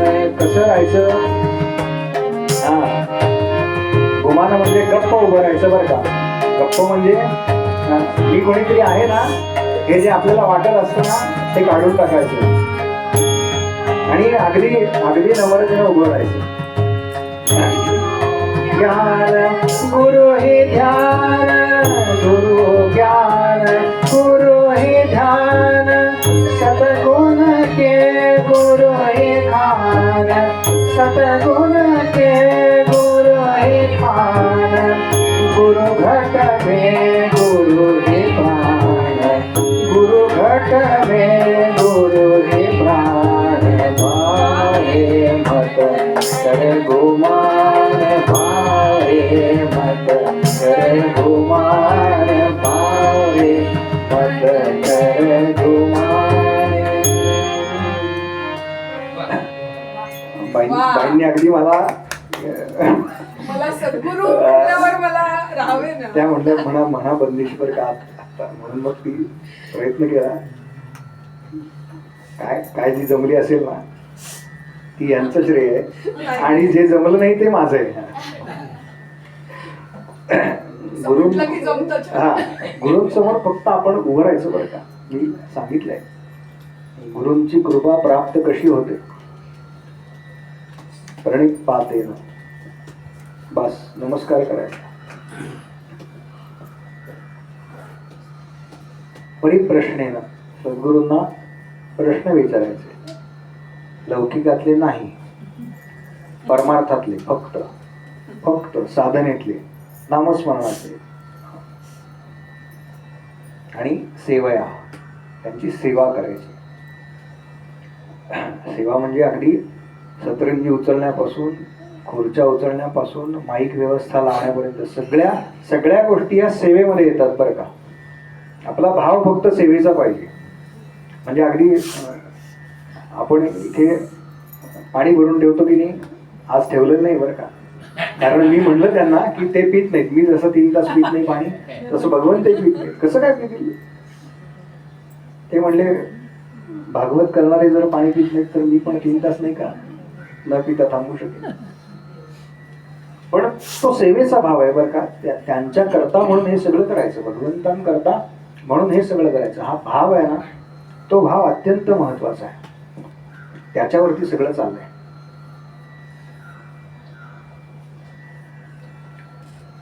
आपण कल्पवृक्षापासून सुरुवात केली होती आणि इथपर्यंत आलो. हरिदासाची कथा पुन्हा मूळ पदावर आली पाहिजे, नाहीतर मग काय नेमका कुठला विषय सुरू केला होता आणि कुठे गेला असं होता कामा नाही. त्याच्यानंतर हा उघड होता. अप्सरा आल्या.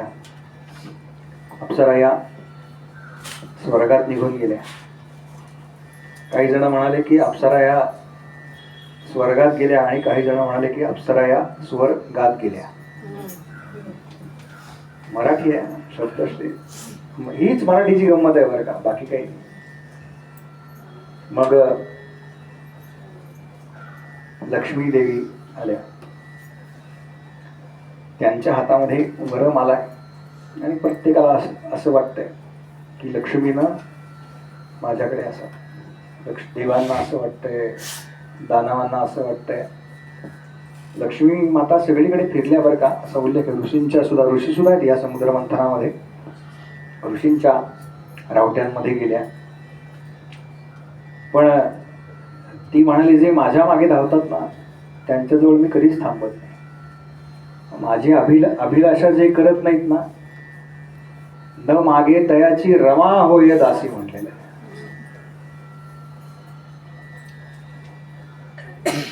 म्हणाले, जे सरस्वतीची आराधना करतात ना त्यांच्याकडे मी पाहते म्हणली बरं का, पाहते.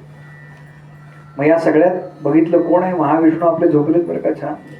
ते समुद्र मंथनाचं काय चाललंय त्यांना काही म्हणाले, हा योग्य आहे, हा वरमाला घालण्याकरता योग्य वर आहे, म्हणून त्याला वरलं, त्यांच्या गळ्यात घातली. ते पुष्पमाला गळ्यात पडल्यावरती त्यांनी डोळे उघडले बरं का, छान डोळे मिटून बसले होते. प्रवचनाला डोळे मिटून बसतात ना तर ते ऐकत असतात बरं का. शेजारच्याला उगाच वाटतं झोपलाय, तसं नाही, ऐकत असतात. आणि म्हणून ते म्हणाले, कोण आहेस तू? भगवान महाविष्णू विचारतात बरं का, कोण आहेस तू? ती म्हणाली, मी लक्ष्मी. पायापाशी बस म्हणाले, तिकडे चरणांपाशी. म्हणून ती भगवंतांच्या चरणांपाशी बरं का. त्याच्यानंतर वारुणी देवी, मदिरा निघाली. वारुणी देवी असा उल्लेख आहे. असुरांनी तिचं प्राशन केलं. त्याच्यानंतर पारिजातक नावाचा वृक्ष आला या समुद्र मंथनातून. वृक्ष आला की लगेच दैत्यांनी विचारलं, याला कुठलं फळ लागतं? देव म्हणाले, याला काही फळ बिळ लागत नाही, याला फक्त फुलं. काय नुसत्या फुलांचं काय करायचंय? म्हणाले, फळ असेल तर आम्हाला सांगा काही त्यात. तो इंद्राने आपल्या दरबाराच्या बाहेर लावला बरं का. नंतर तो भगवंतांनी काढून आणलाय आणि मग पृथ्वीवर लावलाय.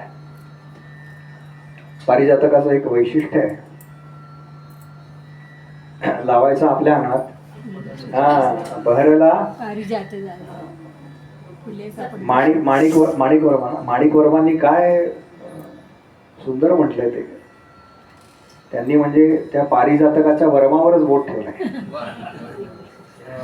बहरला पारिजात दारी फुले का पडती शेजारी. आपण पाणी घालायचं, आपण खत घालायचं आणि फुलं त्यांनी बरं का. त्यामुळे असे चांगले शेजारी असतील तर त्यांच्याकडे पारिजातकाचं झाड देऊन द्या, म्हणजे आपल्याकडे इंद्र तो घेऊन गेला आपल्या दरबाराच्या बाहेर, त्यानं तो लावला. त्याच्यानंतर भगवंतांच्या हातात जो पांचजन्य नावाचा शंख सांगितलाय तो सुद्धा या समुद्र मंथनामधून आला. त्याच्यानंतर धन्वंतरी देवता आल्या आणि या धन्वंतरींच्या हातामध्ये तो अमृत कुंभ आहे. आपण आयुर्वेदिक वैद्य जे असतात, आयुर्वेदिक डॉक्टर असं नाही म्हणत बरं का, वैद्य, त्यांच्या दवाखान्यामध्ये जी भगवान महाविष्णूंची, आपल्याला वाटतं महाविष्णूंच आहेत मूर्ती, तसेच दिसतात कारण भगवान महाविष्णूच आहेत ना ते. तर ते जे आहे ते धन्वंतरी देवता आहे. धन्वंतरींचा फोटो आपल्याकडे असावा बरं का, असं म्हटलेलं आहे की ज्यानं आपल्या काय व्याधी ज्या आहेत त्या कमी होतात त्या केवळ फोटोच्या उपस्थितीमुळे. एवढी ताकद आहे धन्वंतरींची. त्यांच्या हातात तो अमृतकुंभ आहे आणि दैत्यांनी बघितला त्यांच्या हातात अमृतकुंभ आहे, देवांनी बघितला आणि दैत्यांनी तो ओढला त्यांच्या हातातून. आणि आधीच ते वारुणी प्यायलेले आहेत, मदिरा प्राशन्य केले आणि आता त्यांच्यात भांडणं लागली की मी आधी पिणार, मी आधी पिणार. म्हणजे जो आधी पेईल आणि अधिक पेईल त्याला अधिक आयुष्य आहे ना, म्हणून मी पिणार असं म्हणून त्यांच्यात भांडणं चालली आणि एकमेकांकडनं तो हिसकावून घेत आहेत. दैत्य अमृतकुंभ घेत आहेत आणि पळायला लागले. हे भगवान महाविष्णूंच्या लक्षात आलं आणि भगवान महाविष्णूंनी एकदम आपलं रूप बदललं, मोहिनी अवतार घेतला. मोहिनी अवतार किती सुंदर होता. भागवतात भरपूर मोठं वर्णन आहे बरं का मोहिनी अवताराचं. पण गादीवरून किती सांगावं. तर भगवंतांचा सर्वांग सुंदर अवतार ज्याला म्हणता येईल तो म्हणजे मोहिनी अवतार. बस, अधिक वर्णन सौंदर्याचं गादीवरून करू नये. आणि त्या मोहिनीकडे पाहून सगळे दैत्य भुलले तिला. ती म्हणाली मी तुम्हाला अमृताचं पान करवते, आणा माझ्याकडे अमृतकुंभ.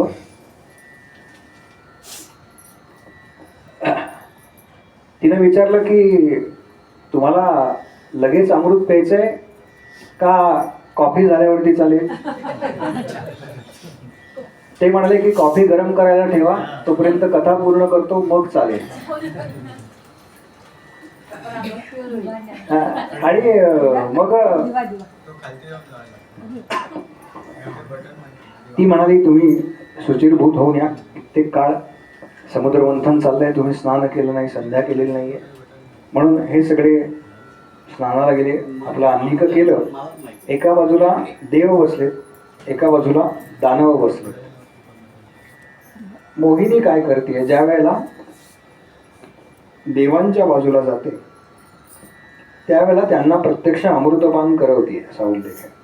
आणि दैत्यांच्या बाजूला किंवा दानवांच्या बाजूला जेव्हा जाते तेव्हा ती त्यांच्याशी गोड गोड बोलते, त्यांना भुलवते आणि पुन्हा ते जेव्हा तिच्यात रममाण होतात तेव्हा ती पुन्हा देवांकडे येते, पुन्हा अमृतपान करवते. आणि हे एका दैत्याच्या लक्षात आलं. त्यानं तो आपल्या जागेवरनं उठला आणि त्यानं रूप पालवटलं. हे सगळे मंत्रविद्या आहेत बरं का. म्हणजे अनेक जण म्हणतात की तिला कळलं नाही का तो देव नाहीये, तर त्यानं आपलं रूप पालटलं. ह्या सगळ्यांना मंत्रविद्या येतात. मंत्रानं हे आपले देह पालटू शकतात. आणि तो दैत्य सूर्य आणि चंद्र यांच्या मध्ये जाऊन बसला. सूर्याला अमृतपान करवलं, त्या दैत्याला करवलं, चंद्राला करवलं. आणि तेवढ्यात त्यांच्या लक्षात आलं की हा देव नाहीये, हा जो आपल्या दोघांच्या मध्ये बसलाय हा कोणीतरी दैत्य आहे. म्हणून त्यांनी भगवान महाविष्णूंना, म्हणजे मोहिनी अवतारात जे भगवान महाविष्णू होते त्यांना सांगितलं की हा दैत्य आहे. म्हणून भगवान विष्णूंनी तिथे आपलं मोहिनी रूप आवरलं आणि सुदर्शन चक्र सोडलं. तिथे त्याचं शिर आणि धड वेगळं झालं त्या सुदर्शन चक्रानं. पण त्यानं अमृतपान केलेलं होतं, म्हणजे अमृत प्राशन केलं होतं. म्हणून त्याचा जो देह आहे जरी त्याचे 2 तुकडे झाले असले तरी तो राहिला, टिकला. आणि हा दैत्य म्हणजे आज आपण ज्याला राहू आणि केतू म्हणतो.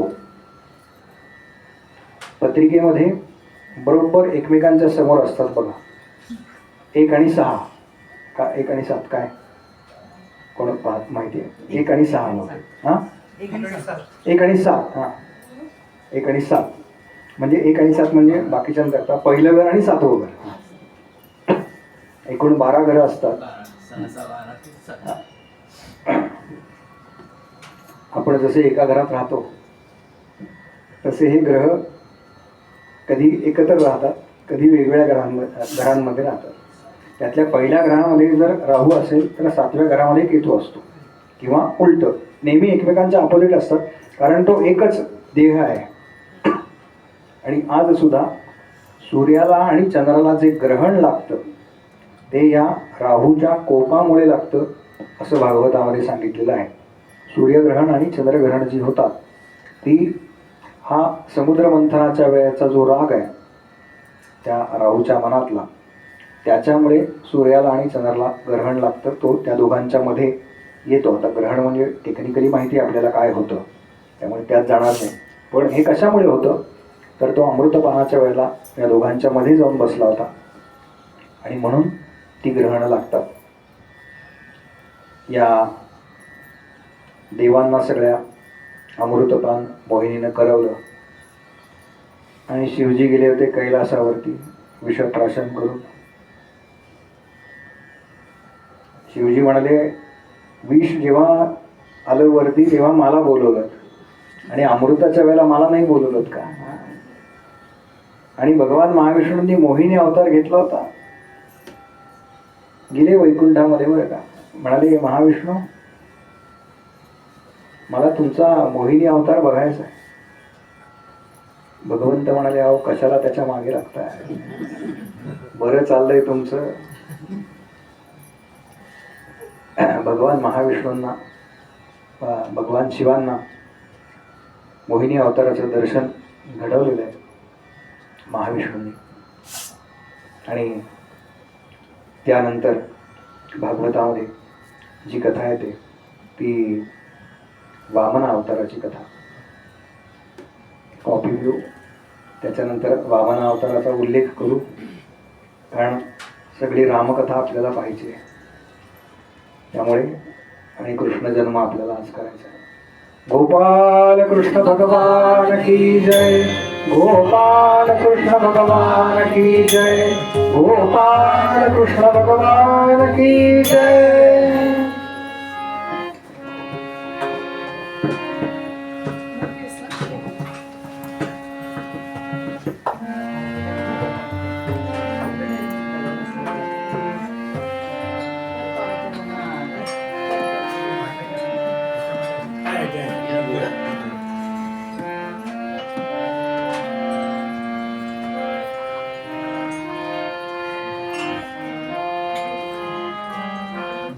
हो घे ना, विचार करा.